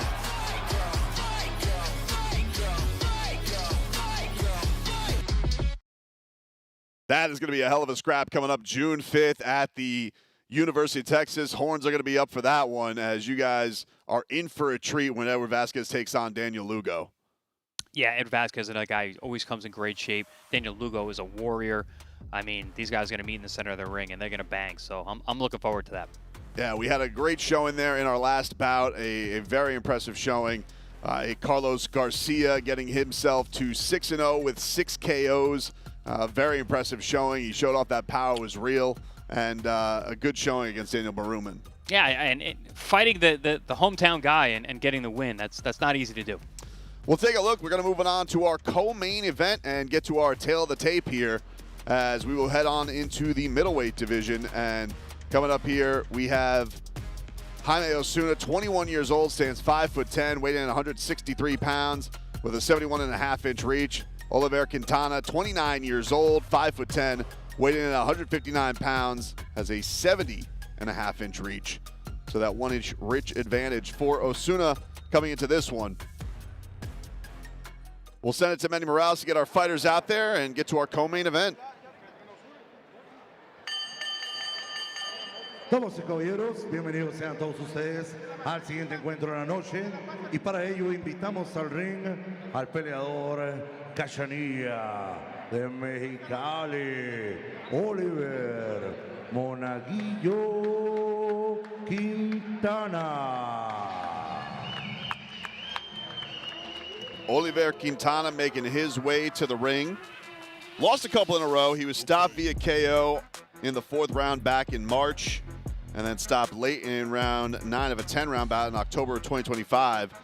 So he's looking to try and get himself back in the win column. Has had some career struggles as of late on the record, but he has been 10 rounds multiple times in his career, so this 8-round bout shouldn't be too much as long as he can avoid the big shots.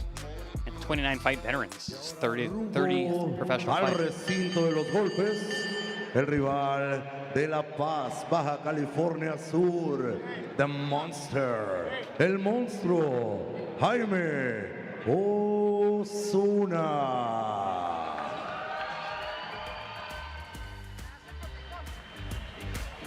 And here comes Jaime Osuna. This is his first fight of 2026. Won an 8-round decision back in September of 25. It was the first time he went the distance in 4 fights. The 3 prior to that were first-round TKOs. So he's been scheduled for 8 a bunch, but they haven't all gone that way. He's been taking care of business early.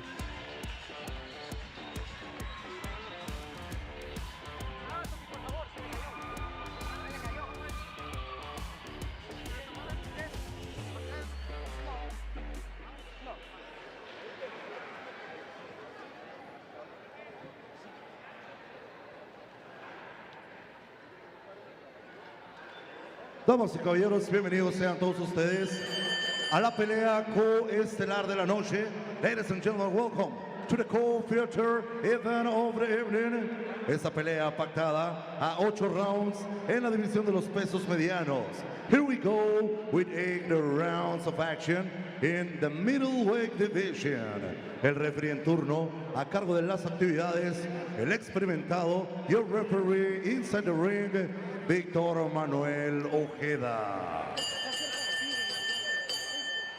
TM Boxing, Samsung Boxing, ProBox TV y RF Producciones los invitan al siguiente combate, presentando de manera inicial, peleando en la esquina azul.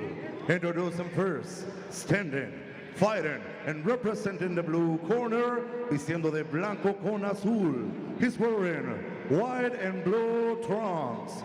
Su récord profesional, 23 victorias, incluyendo 16 knockouts y 6 derrotas. Professional record, 23 victories, including 16 KOs with 6 defeats. Entrenado por his training by Leonardo Patiño. Damas y caballeros, aquí está el peleador internacional, directamente desde Mexicali, Baja California, el Cachanilla, Oliver Monaguillo Kintana.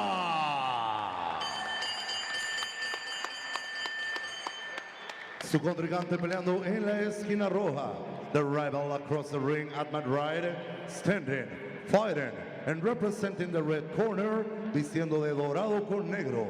He's wearing black and gold trunks. Entrenado por his training by Iván Vadillo. Con un récord profesional e invicto, 10 peleas, 10 victorias, incluyendo 5 knockouts. He has a professional and impressionant record, a perfect one, 10 bouts, 10 victories, including 5 KOs.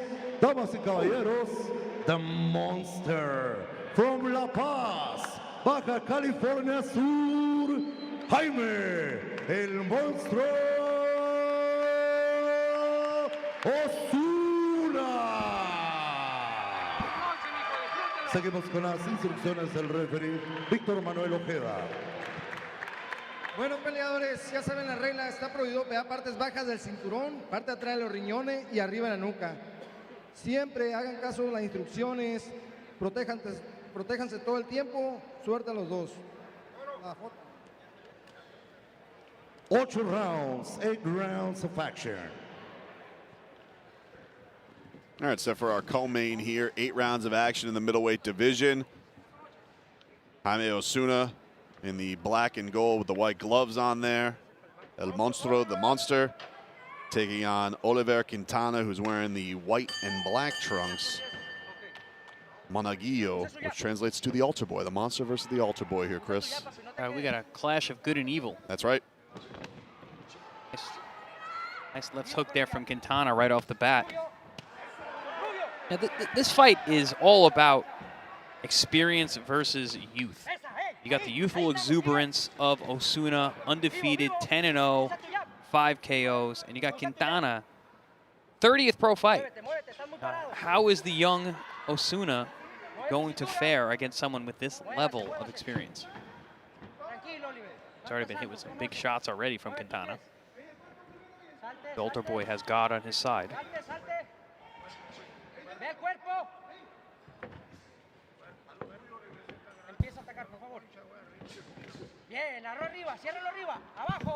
Nice sneaky left hook to the body by Kintana.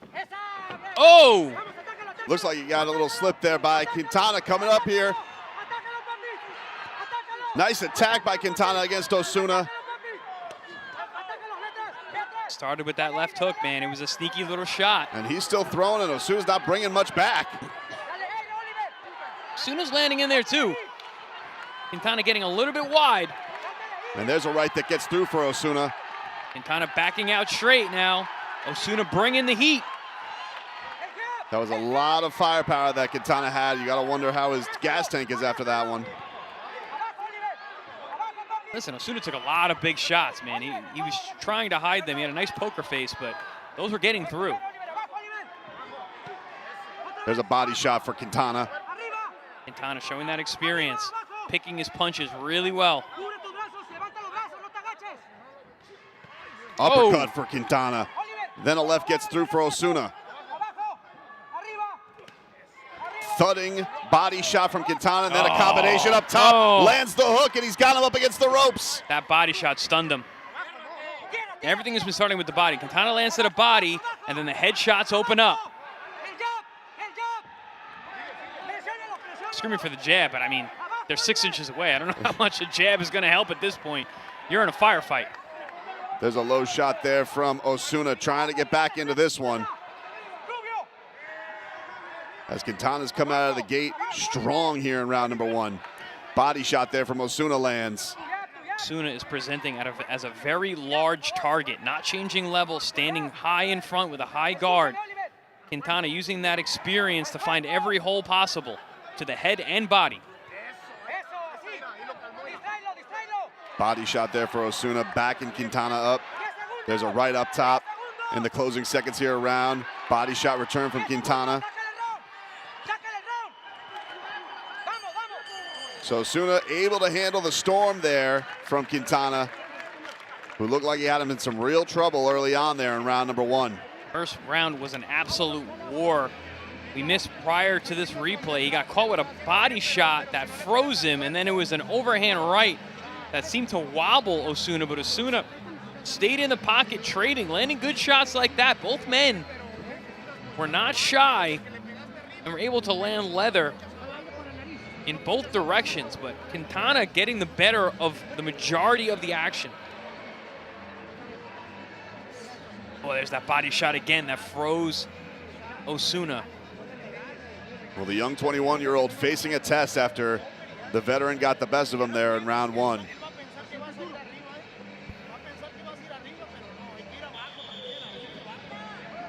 See if the veteran still has the metal to stick in with a young gunslinger like Osuna.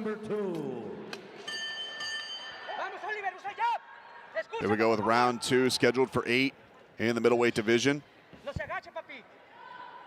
Tremendous action in the opener.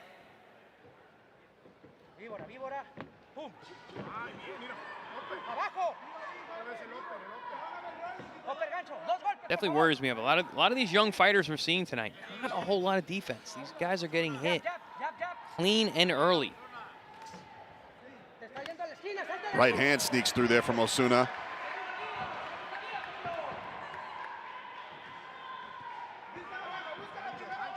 Osuna looks to be the bigger of the two. Youthful exuberance goes a long way. Backs him up with the jab there. As you mentioned in the open, Kintana has been stopped in his last 2 fights. And there's some body work there from Osuna. Nice combination. Head, body, back to the head. And there, combination retaliation there from Kintana. Hits the right up top. Not going anywhere yet. Quintana's tricky. He's setting a lot of traps. But Osuna powering through.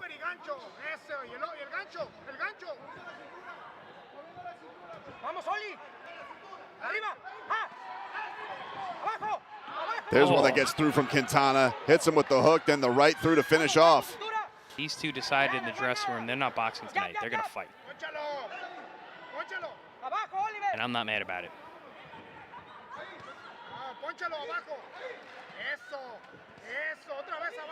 Body work exchange by both of them. Then right hands up top for Osuna. Noticing Quintana, though, he's losing focus from time to time. Not looking exactly like he wants to be there, whereas Osuna is completely locked in, even when he's getting outworked. Got about a minute left here in our second round. Quintana using a lot of crafty feints, man. He's looking down, punching high. Oh. There's a right up top from Osuna, then he goes to the body. Quintana trying to retaliate.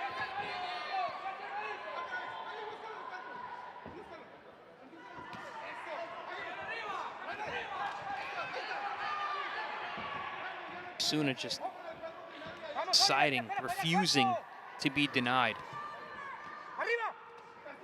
On paper, not a big puncher, but looks physically strong. There's a left that sneaks through for Kintana. And then a body shot up top. These two throwing defense to the wind. Defense? What's that? Haven't seen a whole lot of that tonight.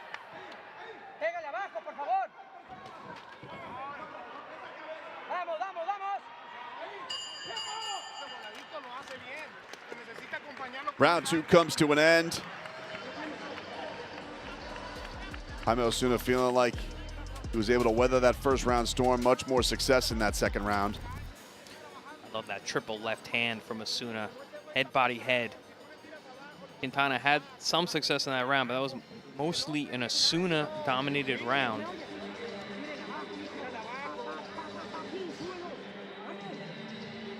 We talked about some of the adversity that he's faced recently, Kintana. Meanwhile, Osuna yet to lose in his young career.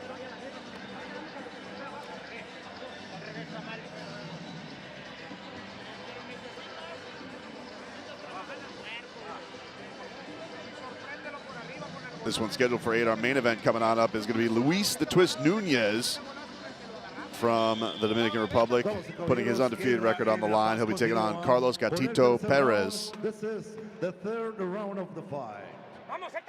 That'll close out our show here tonight on ProBox TV. But in the meanwhile, our co-main event here in the middleweight division continues. Jaime Osuna eating a combination there from Kintana to start this round, but then gets back some of his own, goes back to the body.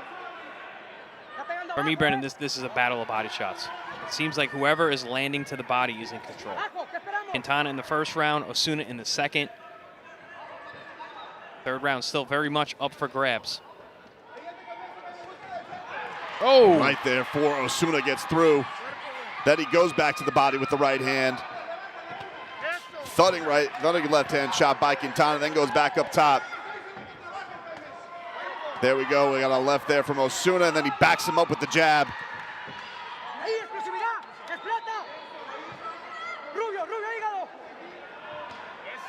Right hand on top there for Kintana.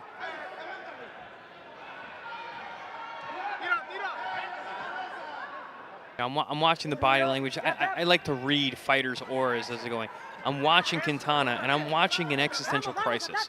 He's deciding if he wants to be here or not. Because when he does, he lands beautiful shots. He sets really nice traps. He's able to hurt Osuna.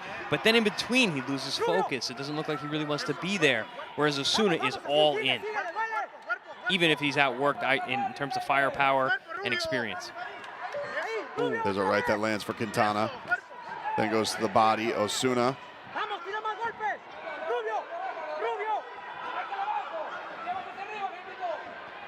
Trying to get right back to work. I like when Osuna cuts those angles.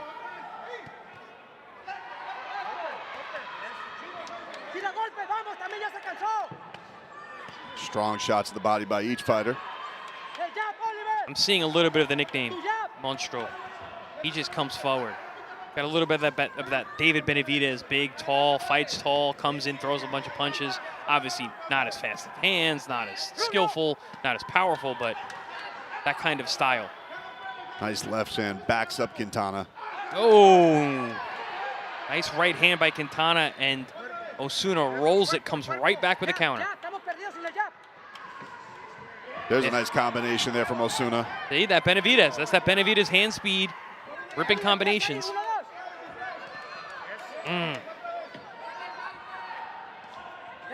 Benavidez obviously nicknamed the Mexican Monster. Well, Kintana might want to get to the prayer book if he wants to dig in late, the altar boy. Oh, big right hand lands there for Osuna. Then he goes to the body, a thudding shot. Another one. He's got Kintana backed up. Kintana now trying to retaliate with his own body work. There's a right hand up top for Kintana. Quintana's tough. He's firing back after eating some really bad body shots. What an exchange there in those final seconds of round 3. The body language, I'm just reading the body language of these guys. They're polar opposites. As much success as Kintana has had thus far, he fights in spurts, where the Monster is just full bore ahead, man. Good right hand there, letting those hands rip and then finishing to the body. And again, whoever's going to the body in this fight is in control. Last 2 rounds, that's been Osuna.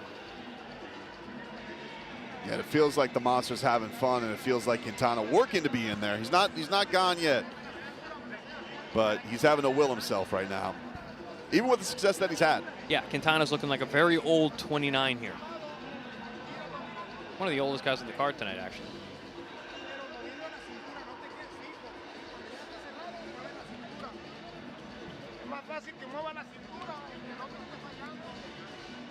This one's scheduled for 8, about to hit our 4th round.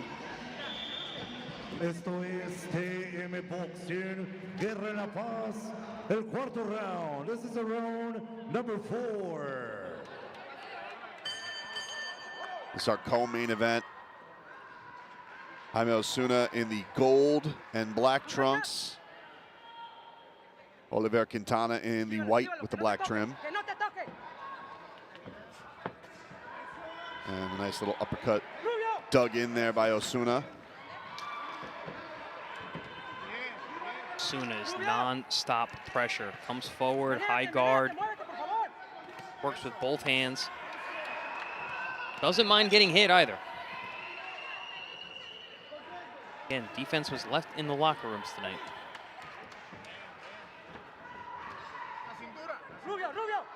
Gets out of the way of that right from Kintana. Osuna right back to it. Little uppercut and a right hand sneaks through. Body shot. He's got one in Wilton. Looks like that one really hurt Kintana. Osuna backing him up. Furious combination. Fast hands. Kintana now bringing it back. Overwhelming Kintana. Kintana now throwing the kind of punches just to keep him off him, but it's not working. That youthful exuberance from Osuna powering through. Uppercut gets through for Osuna, then backs up to the ropes. Gets out of the way. Another thud and body shot there from Osuna.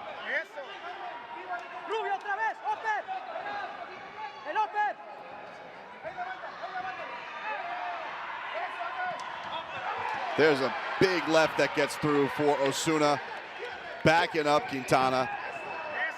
Cuts an angle, but eats 3 shots upstairs. But looks like he's having the time of his life. Back to it.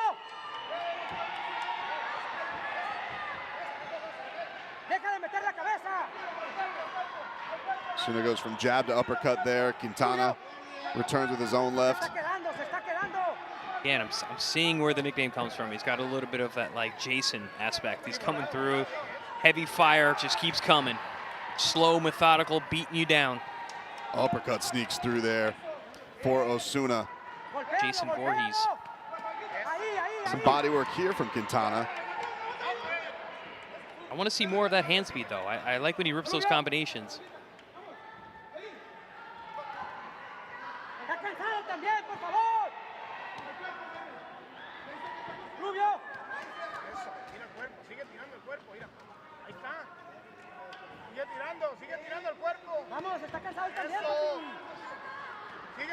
Jaime Osuna, another homegrown local favorite, in tough tonight.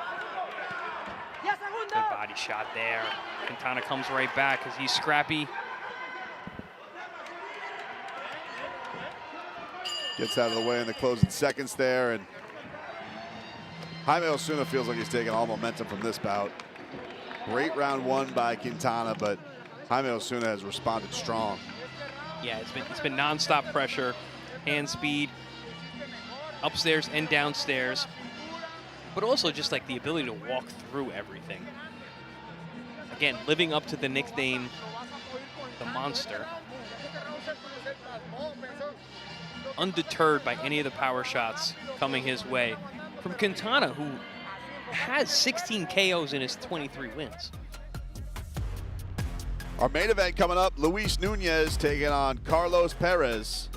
That coming up here. 10 rounds in the featherweight division. Looking forward to bringing you that here, but still, got another half to go in our co-main event in the middleweight division. The round number 5.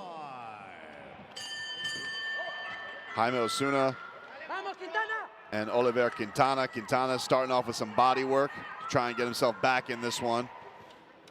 And that's just fine by Osuna as he's right back to it. There's a nice combination from Kintana. Best one he's had in a couple rounds. No question, Kintana knows how to fight. When he lets those hands go, he finds his openings, he sets traps.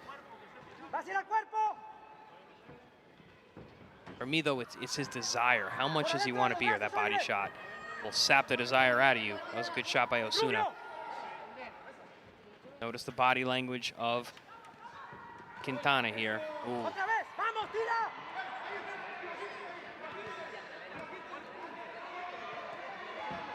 Kintana trying to return fire, but Osuna right back to it. Yeah, just doesn't seem deterred by anything. But those punches are those are all arm punches from Kintana. I think that body shot really sapped him a few moments ago.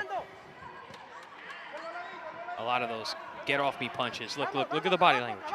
Kintana is not comfortable, not happy to be here.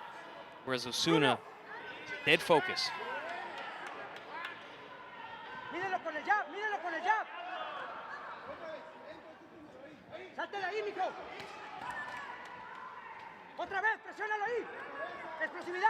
Osuna uppercut gets through there after he goes to the hip.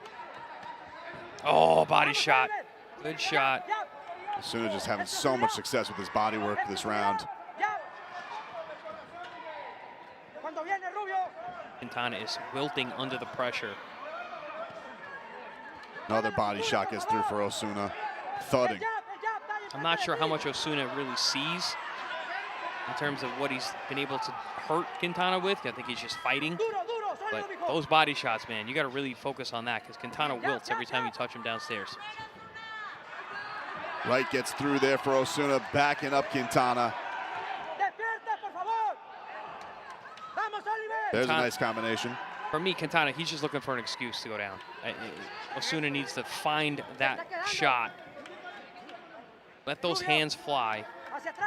Kintana does not want to be there anymore.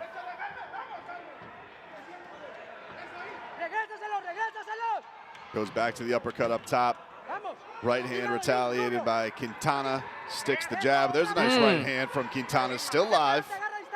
Every once in a while, he has these moments, Chris. Yeah, when you got a guy like Kintana, like if he can touch you, he'll stay in the fight. If you start making him miss and keep touching him constantly, he'll get out of the fight. I've been in with guys like this. Got to give him a reason to go home. Closing seconds here in round 5. Jaime Osuna, another uppercuts land for him.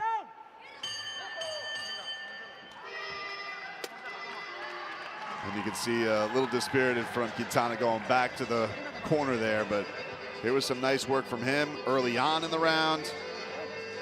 And then we had some uppercuts, accurate.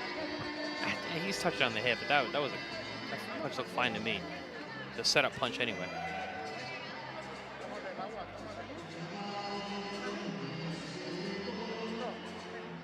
Osuna, 21 years old, coming into this one 10-0, 5 KOs in his career.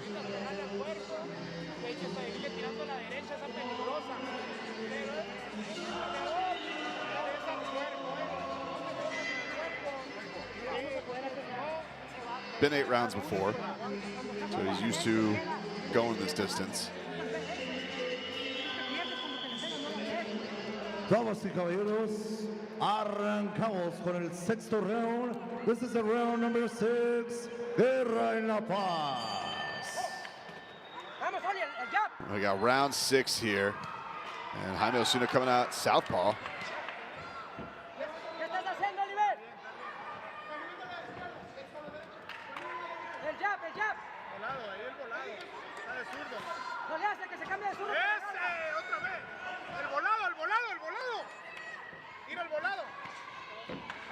There's a left to the body that goes from Osuna. Love those angles. When he cuts those little angles, it needs to go down to the body. That's really where the investment is at. There's the left that gets through. Yep. Kintana's taking the headshots well.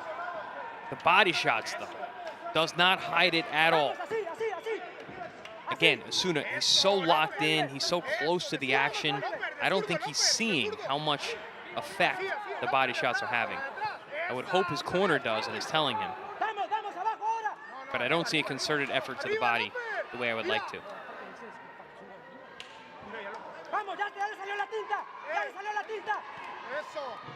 There's a left uppercut that gets through. Kintana is 29, looks like he's going on 49. Aging with every body shot.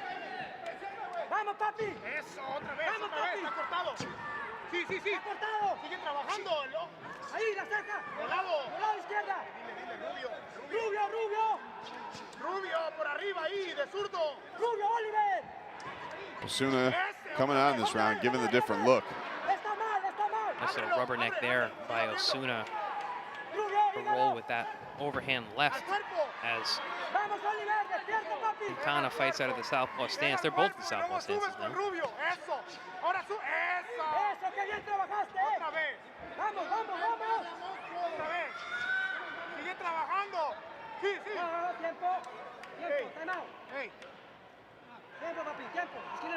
He's out for the young Osuna.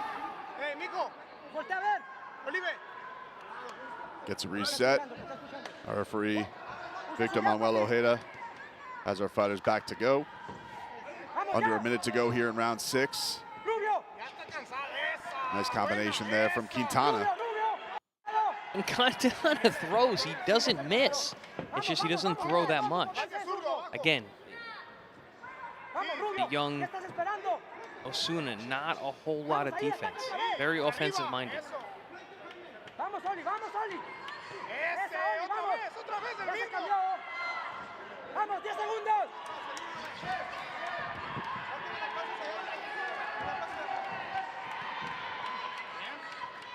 Fatigue is starting to set in with both men here. 6 in the books here between this one. And coming up June 5th from College Park Center at the University of Texas in Arlington, you got Edward Vasquez, 19-3 with 6 KOs, taking on Daniel Lugo, 28-3-1 with 19 KOs. That coming your way on ProBox TV on Friday, June 5th. Excited to bring you that one. Excited to bring you the conclusion of this one here, our co-main event. Oliver Kintana. Got a couple more rounds to try and figure out the young Jaime Osuna. Got a cut over the right eye of Osuna. I did not see that. Didn't see when that occurred. Doesn't look too deep though. It's not a thing. I mean, they both were switched stances that round. Yeah, that was odd. They both switched. He fought that entire round, Kintana southpaw, which was, I mean, Osuna, and then Kintana seemed like he followed suit.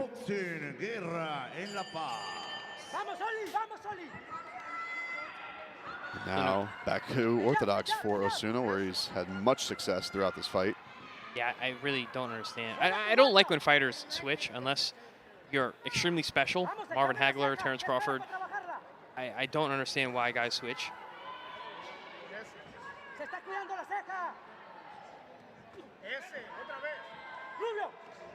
Also seems like an odd decision when you're having that much success. We saw some of that earlier in the card tonight. Alejandro Torres was doing that, but he was, trying to find something with himself. Right, he did that because he had to. Like, Osuna did this because Kintana did. Quintana's trying to survive.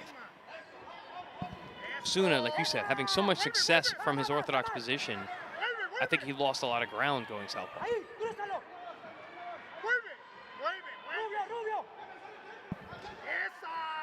Left sneaks through there for Kintana. And another one. Ooh, pawn at Osuna. Osuna, as scrappy as could be.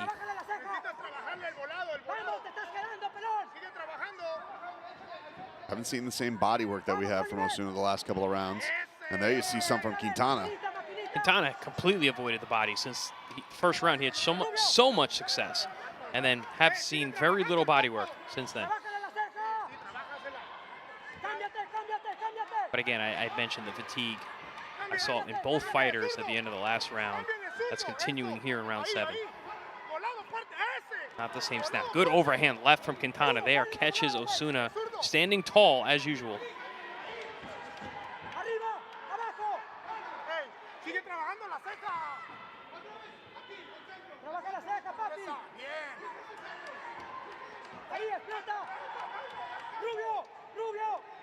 We're definitely seen a slow in action from Osuna these last couple of rounds. Kintana, see if he can make a little bit of a rally as he gets the hook up top there. Switches back to southpaw. Then goes to the left of the body, not much on it. Kintana and Osuna tied up a little bit.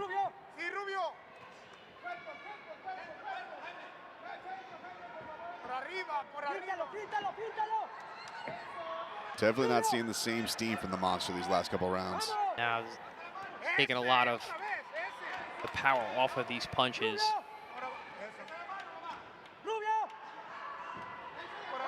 Which kind of makes sense, because early on, I saw 10-05 KOs. Generally means you're not a puncher. But he looked physically strong. He looked like he had good power early on. There's a nice combination ripped by Kintana. A strong end to round 7. But the conditioning is certainly an issue for Osuna. He has lost a lot of steam, as you put it. And you have to wonder, like, he's maybe gotten the last couple. Kintana, that first round, I would say, was certainly his. Yes. So this is a good round for Kintana. This could be one where he, who knows what, some of the judgments are. We've had some weird scores tonight already. So who's to say that Quintana's out of this one? I wouldn't.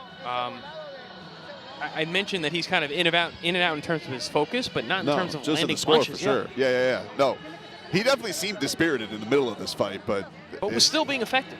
So he's a real conundrum watching him box out there, because he does have some skills. He has obviously a ton of experience, and he's had a lot of moments in this fight. Guerra La Paz TM Boxing. Este es el octavo y último round.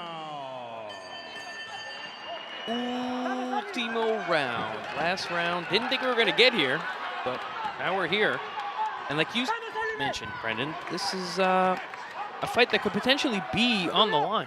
Yeah, and you see you got a little urgency here from Osuna coming out. I think his corner probably knowing that the pace is slowed a little too much. Maybe a little too close for comfort. Got to put an exclamation point in that last round. I remember, listen, I wasn't a knockout guy either, but it didn't matter. When it came to the last round, not only did I want to make sure, put a stamp on it so the judges would never rob me, but also I wanted to let you know that I beat you. I'm not letting you finish this fight in a good mood, because I don't want you to think like, oh, I won that fight, I want to fight you again. No. I want you to never want to see me again. That's what a young fighter mentality needs to be. Both these guys going to try and get the best of the body. That's been a bit of the key to both of these exchanges for these guys when they've been at their best. There you got Kintana, but a right lands there for Osuna. Quintana's going for it, man. He's fighting. There we got a nice combination there from Kintana. Osuna returning fire. Osuna has let Kintana live just enough to stay in this fight and potentially steal it, because Kintana knows how to fight. He's a very experienced guy. Good uppercut there on the inside, and a big overhand right from Kintana. Back with the left to the body. Very game right now. Kintana's sneaky, man. Landed a good body shot there. First one since round 1 that's landed. Looked like it took a little bit of that steam once again out of Osuna.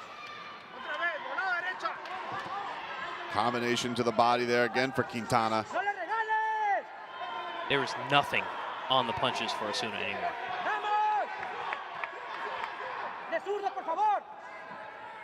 Almost sense for Kintana. Big left up top lands for Kintana. Final minute of the final round. Kintana maybe feeling like he doesn't have as dangerous opponent as he did early on. He doesn't. Osuna's power is completely different here in round 8 than it was early on. Oh, furious right hand gets through for Kintana. A little bit of a rubberneck there for Osuna, but regardless, as a scoring blow, eye-catching shot. Goes back to the body with the left and a combination from Kintana. What a rally from him these last 3 rounds. This last round, Kintana has really put it on. Oh. Lands again. Giving the young fighter a lesson here. And maybe pulling victory from the jaws of defeat.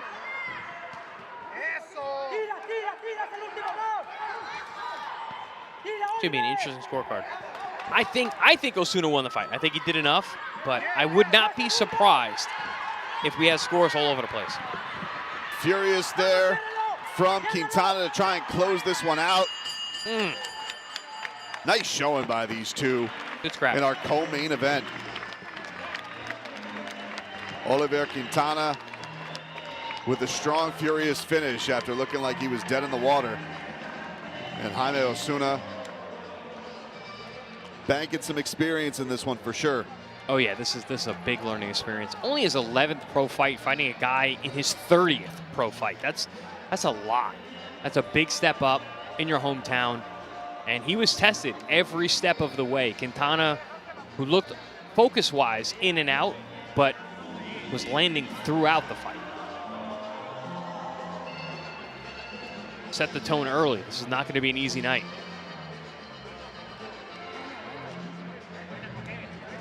I'm curious what the judges are going to say.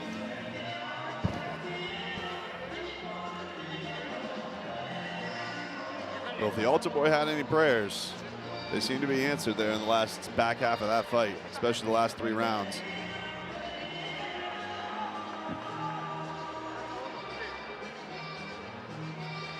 You can see a little disappointment on the face there from Osuna. Listen, man, fighting in your hometown with a veteran who's been stopped in his last 2 fights. It's not really not necessarily the performance, but the expectation of how this is going to end up. I mean, it is in question. I remember being 10-0 and wanting to leave 0 doubt by the time the judges' scorecard came. I hated that feeling. Again, not being a knockout puncher, I wanted to make sure I knew I won a fight.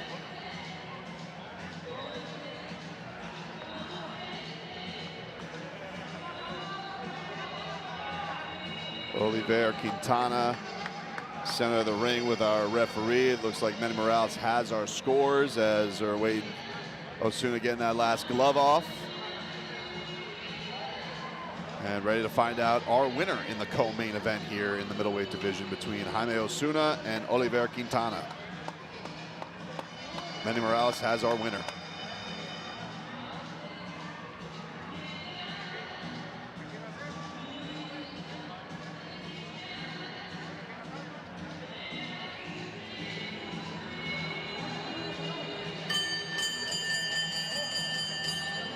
Damas y caballeros, Un fuerte aplauso para estos hombres del ring. Verdaderos valientes. Luego de 8 emocionantes rounds, nos vamos a la decisión de los jueces, ladies and gentlemen. After 8 amazing rounds, here we go to the scorecards. El juez Plutarco Lizardi anotó la pelea 76-76. He scores the contest 76-76, a draw, empate. El juez Eliseo Urias y el juez Jaime García coinciden las tarjetas 77-75. They score the same card, 77-75, a favor del vencedor por decisión mayoritaria, to the winner by majority decision, el monstruo Jaime Osuna.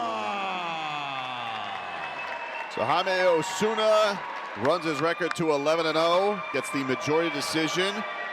As we suspected, Chris, we did have one draw on the scorecards there, and you know it was closer. It probably was closer than we thought it was going to be middleway through this fight, but a nice rally there by Oliver Kintana to make it close. Yeah, this fight was as tight as it could be, not only visually but on the scorecards. 77-75 is a one-round difference essentially, and it was 2 judges had that for Osuna, the undefeated young fighter who's 10-0. And then the other judge had a draw, which I could easily see as well. I think the judge did a good job tonight. They were actually seeing what was going on and not just favoring the hometown undefeated boy. But good fight, nice back and forth. I think Osuna has to revisit this fight and his defense and what's going on in there, because he had a guy in front of him, Kintana, who, like I said, I felt like he was having an existential crisis tonight where he was deciding whether he wanted to be there or not. He was having enough success that he did stay, but for the most part, the body language showed me a guy that really didn't want to be there. And Osuna was accepting the kind of fight that occurred, and it was way, way too close for someone who is ascending the way that Osuna wants to be. Well, coming up next, we got our main event. After we see some of the handiwork here from both of our fighters, as Oliver Kintana had a nice rally there, but comes up short yet again. And Jaime Osuna, victorious, still undefeated. But coming up next, our main event of the evening, as we have Luis Nuñez taking on Carlos Perez. 10 rounds in the featherweight division to close out our night here on ProBox TV. Been an awesome day here, bringing you a ton of action from across the world on ProBox TV, and excited to bring you one from Texas coming up on June 5th.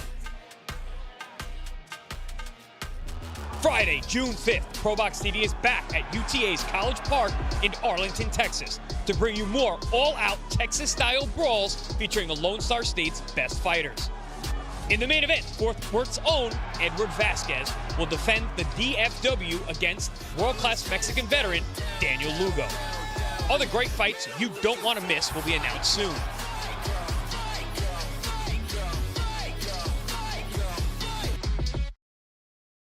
There you got it. Coming up on June 5th, Edward Vasquez and Daniel Lugo. We cannot wait to bring that one to you. It's going to be a great night from the University of Texas between those two fighters. It's been a great day here on ProBox TV.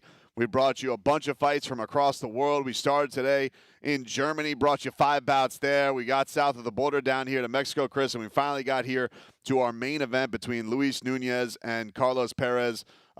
This has been a globe-traveling day here on ProBox TV, and we'll look at the tail of the tape here in our main event. 10 rounds in the featherweight division. Luis Nuñez, 26 years old, stands 5'7", weighed in at 125.5 pounds with a 67-inch reach. Carlos Perez, 34 years old, stands 5'6", 131 pounds on the scale with the even reach at 67 inches.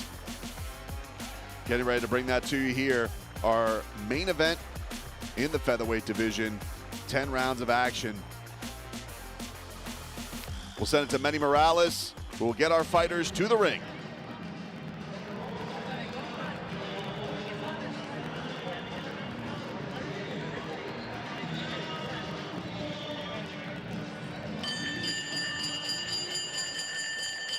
Damas y caballeros, continuando con las actividades dentro del ring, en la pelea estelar de la noche, invitamos al cuadrilátero en esta pelea de talla internacional, this international clash, México contra República Dominicana contra México.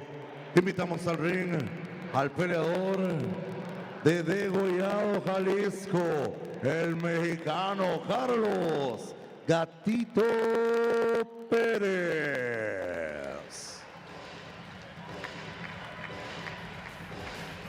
And here comes Carlos Gatito Perez. Won 3 in a row, including 2 wins via TKO. This is his first fight of 2026. His record 19-4-1, but interesting kind of run in his career as he suffered 3 straight early losses in his career and then kind of went on a run of 12 straight. Only been stopped once in his career, but has been able to dig out of adversity in his career to go on some good runs here. So a live opponent going up against an undefeated fighter tonight in Luis Nuñez.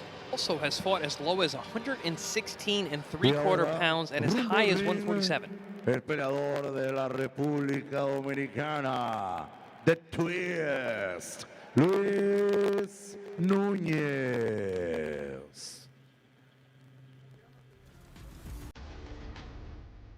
And here comes Luis the Twist Nuñez. 23-0, 15 KOs, 26 years old, from the Dominican Republic. Coming off a first-round knockout in March. Was in Panama, dropped his opponent 3 times in that bout. And looking to ride that momentum here in 2026 against Perez.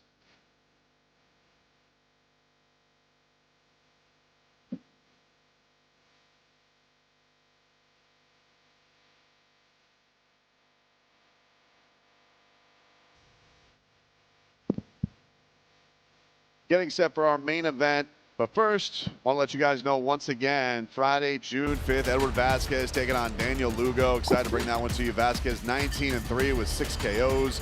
Lugo 28-3-1 with 19 KOs. But coming up here as we're set for our main event from Mexico. La pelea estelar de la noche. Ladies and gentlemen, this is the main event of the evening. Vamos a 10 rounds en la división de los pesos pluma. Tonight, here we go with 10 rounds of battle, 10 rounds of action, 10 rounds of boxing in the featherweight division. El referee en turno a cargo de las actividades, your referee inside the ring, in charge of the action, at the bell, Víctor Manuel Ojeda. Y ahora, damas y caballeros, en vivo, desde la señal de ProBox TV, inclusive desde la majestuosa e imponente Arena La Paz, Puerto de Ilusión, Baja California Sur, México, que se escuche la campana.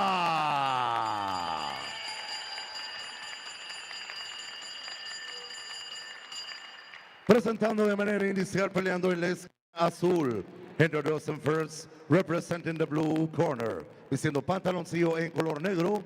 He's wearing all in black trunks. Su récord profesional, 19 victorias, incluyendo 6 knockouts, 4 derrotas y un empate. He has 19 victories, including 6 KOs, 4 defeats with 1 draw. Entrenado por, he's training by Oscar Perez. Damas y caballeros, desde Degollado, Jalisco, el mexicano Carlos el Gatito Perez.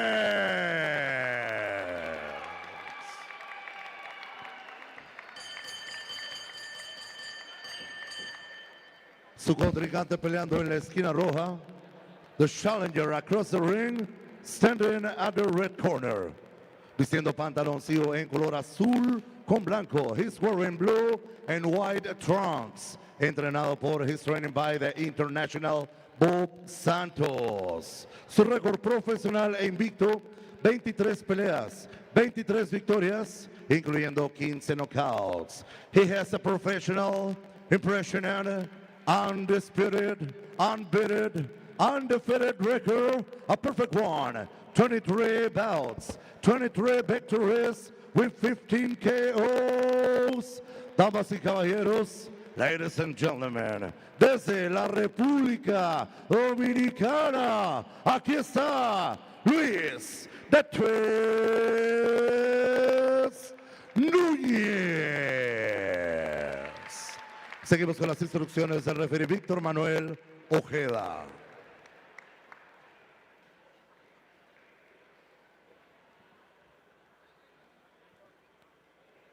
Bueno, jóvenes, ya saben los golpes prohibidos, partes bajas del cinturón, parte atrás de los riñones y en la nuca. Siempre hagan caso a la instrucción del referee y suerte a los dos a su esquina. La foto ahí nomás. 10 rounds, 10 rounds of action. México contra República Dominicana, República Dominicana contra México. Pelea de talla internacional, this international clash.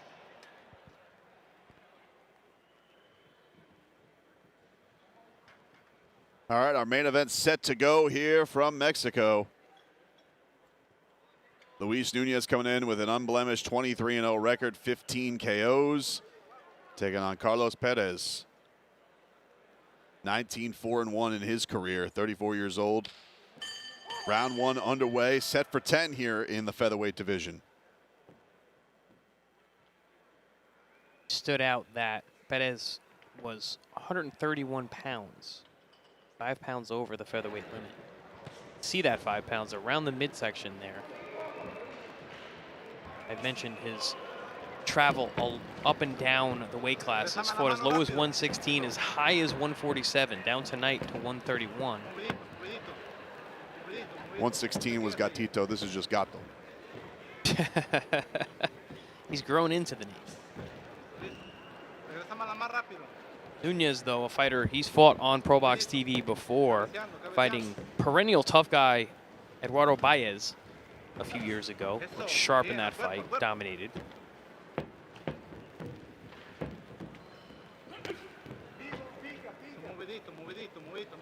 I noticed Bob Santos in the corner of Nuñez. Fantastic coach, training out of Las Vegas. Eso, bien, bien, buen trabajo, listo nada más, súbame la mano.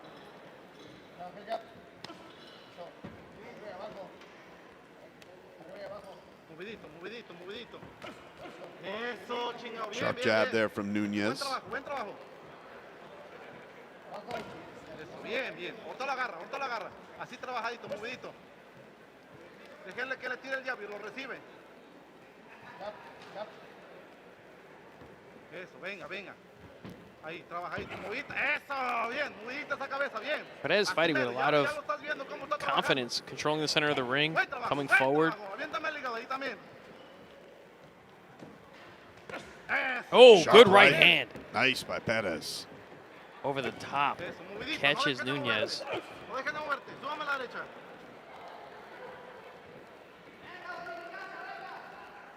que ganarle a ese dominicano, hay que ganarle. Hay que pegarle, que vean que somos los mexicanos.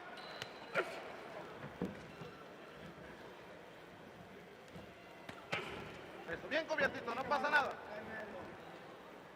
Trabaja más el cuerpo.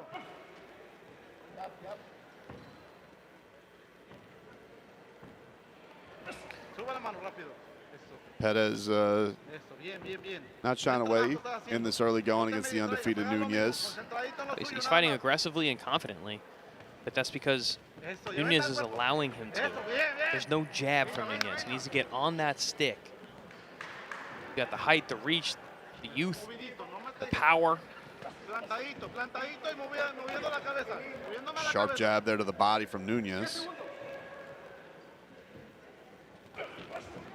Good left hook there from Nuñez upstairs.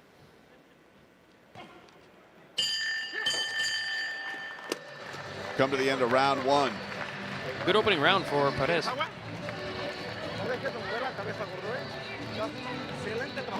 See that right landing up top?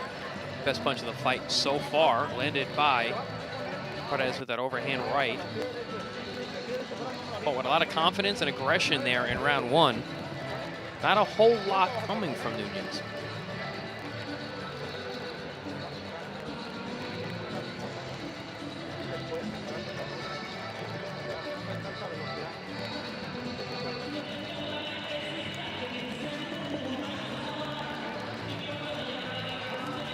No te distraigas nada. Todo el rato trabajando abajo. Damas y caballeros, este es el segundo round. We continue with the round number 2. Buen trabajo. Venga, venga, igual. Nomás trabajame un poquito más abajo. And round 2 underway here. Un poquito más a la derecha. Scheduled for 10 here in the featherweight division. Luis Nuñez in the blue trunks, the red and white trim. And Perez there with the black. Playing about a hit to the back of the head as Perez giving a little bow of apology. He has looked like in that first round, he just needs to wake up. I want to see him step on the gas here, get behind that jab. Show Perez that he does not belong in the ring with him. That's where you are at this stage of your career. Oh, good left hook, rocks Perez back. There's another strong one there from Nuñez. Then the right gets through. This is what I was talking about. I wanted to see Nuñez wake up because I've seen what he can do. He's very talented.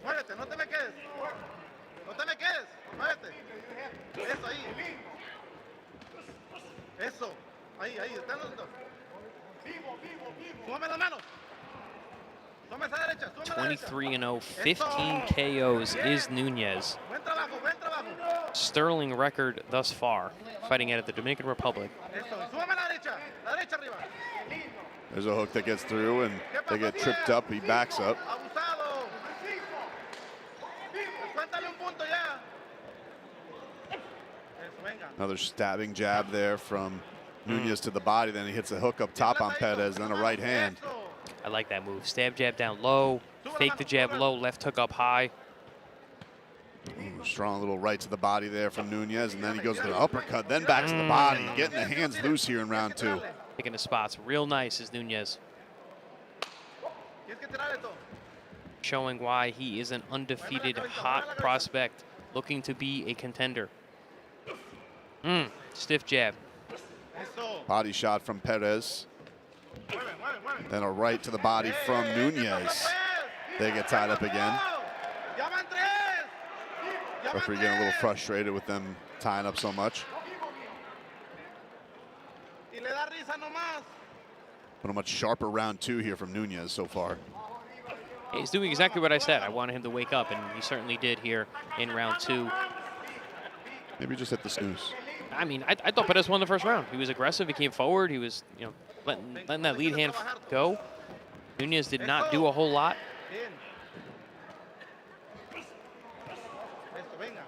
That's the thing. You can't let a guy dictate the pace if he's not on your level. Couple shots, then a shove back from Nuñez.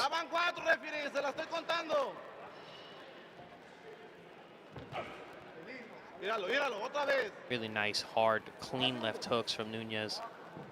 That's a punch to look out for. Stiff jab, pops the head back. Come to the end of round 2, but a nice showing there from Luis Nuñez.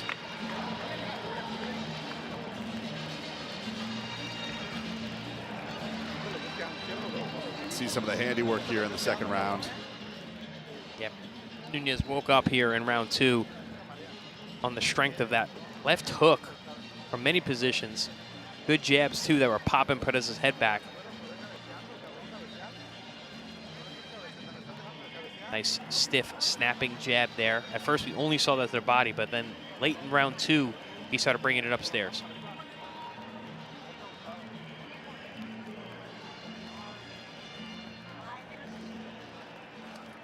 See how Carlos bounces back after that second round where Nuñez dictated it more of the time in that round.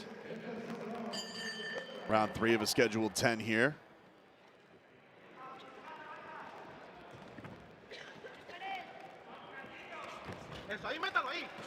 Paw right hand as he backs Nuñez up into the corner.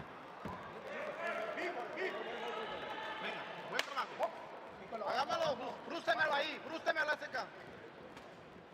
Eso, bien. Combination of the body there from Perez. Métale por el medio, venga. Buen trabajo. Nuñez is fighting a little too nonchalant for me right now. I know how good he is. He has a deep bag of skills. He's fast, strong, he can punch.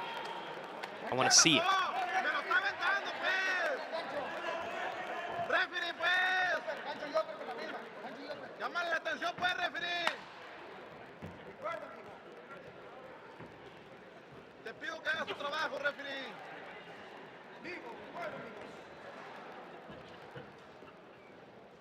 En lo tuyo, tú. Corner of Nuñez saying cuerpo, they want the body. See the soft midsection of Perez. No reason not to go down there. Gets out of the way of that looping shot from Perez, and Nuñez with a little chopping hook there. Yeah, that overhand lead hand like a Gennady Golovkin, triple G left hook to the top of the head type shot. Oh, little whipping hook, backs up Perez, and Oh, there's he didn't like Nuñez that. back to the body, and then he gets right back to the hook up top. Nuñez finds the body again. That definitely bothered Perez. Perez eats an uppercut. Tries to paw back with the jab to get Nuñez off him. But Nuñez might be smelling some blood. There's a body shot that lands for Nuñez. Asks the shot to come up a little bit.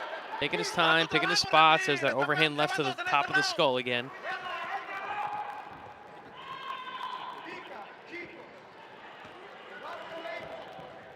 You know who else used to do that? Marcos Maidana. Sparred him in the gym. He would hit you on top of the head with either hand, which you got to have special kind of hands for that because top of the head's really hard. Oh! Vicious right hand gets through from Nuñez and drops Perez. I'm not sure Perez knows where he is at this point. That was a spinning right hand. That's why they call him the twist. Beautiful Close counter. seconds there. A little uppercut from Nuñez. Mean shots coming in Perez's way. Another chopping shot. Goes to the head, goes to the body. This is what I was talking about from Nuñez. He has a very deep bag. Great offense, good hand speed, nice power. Come to the end of round 3 there. But Luis Nuñez, vicious conclusion to that round. I'm looking forward to this replay. That was a beautiful counter shot with the right hand. Here we can see that. Perez coming on from the southpaw stance. Bang! Big right hand. Kind of a looping uppercut hybrid. Cracks Perez, puts him down. He gets up. Doesn't look like he knows exactly where he is. Recovered quite well, but Nuñez came back on at the end of the round, picking his punches really nicely. See those overhead chopping shots. When he plants those feet, he can punch.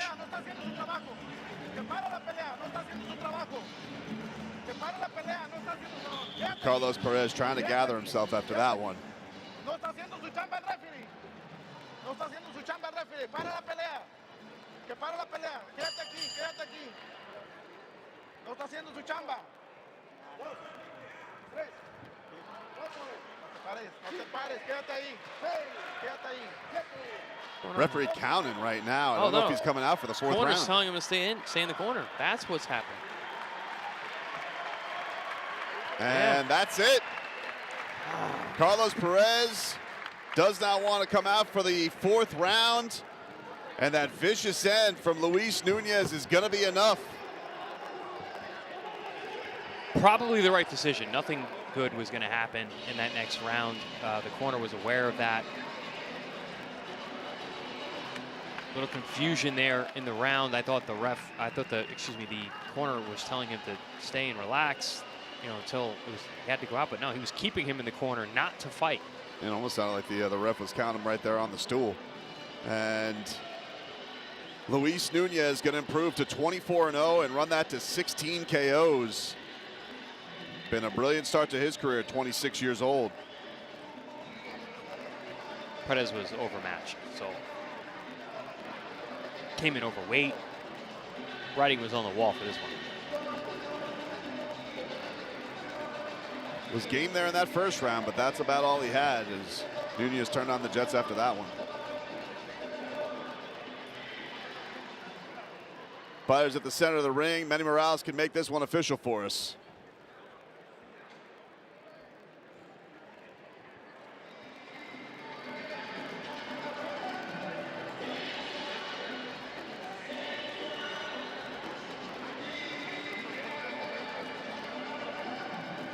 We had that stoppage there right at the beginning of round 4. Manny Morales has our official decision in our main event.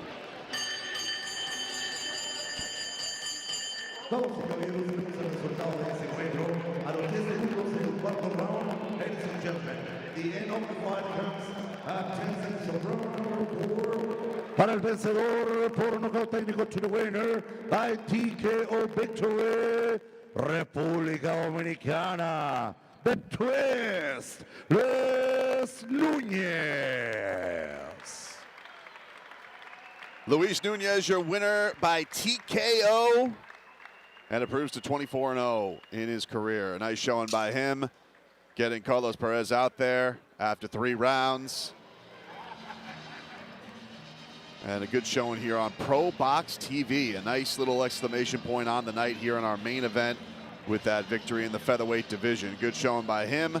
Been a fun night here in Mexico. Got a fun night coming up for you on June 5th as we got Edward Vasquez against Daniel Lugo from College Park Center at the University of Texas in Arlington. Excited to bring that one your way, everybody.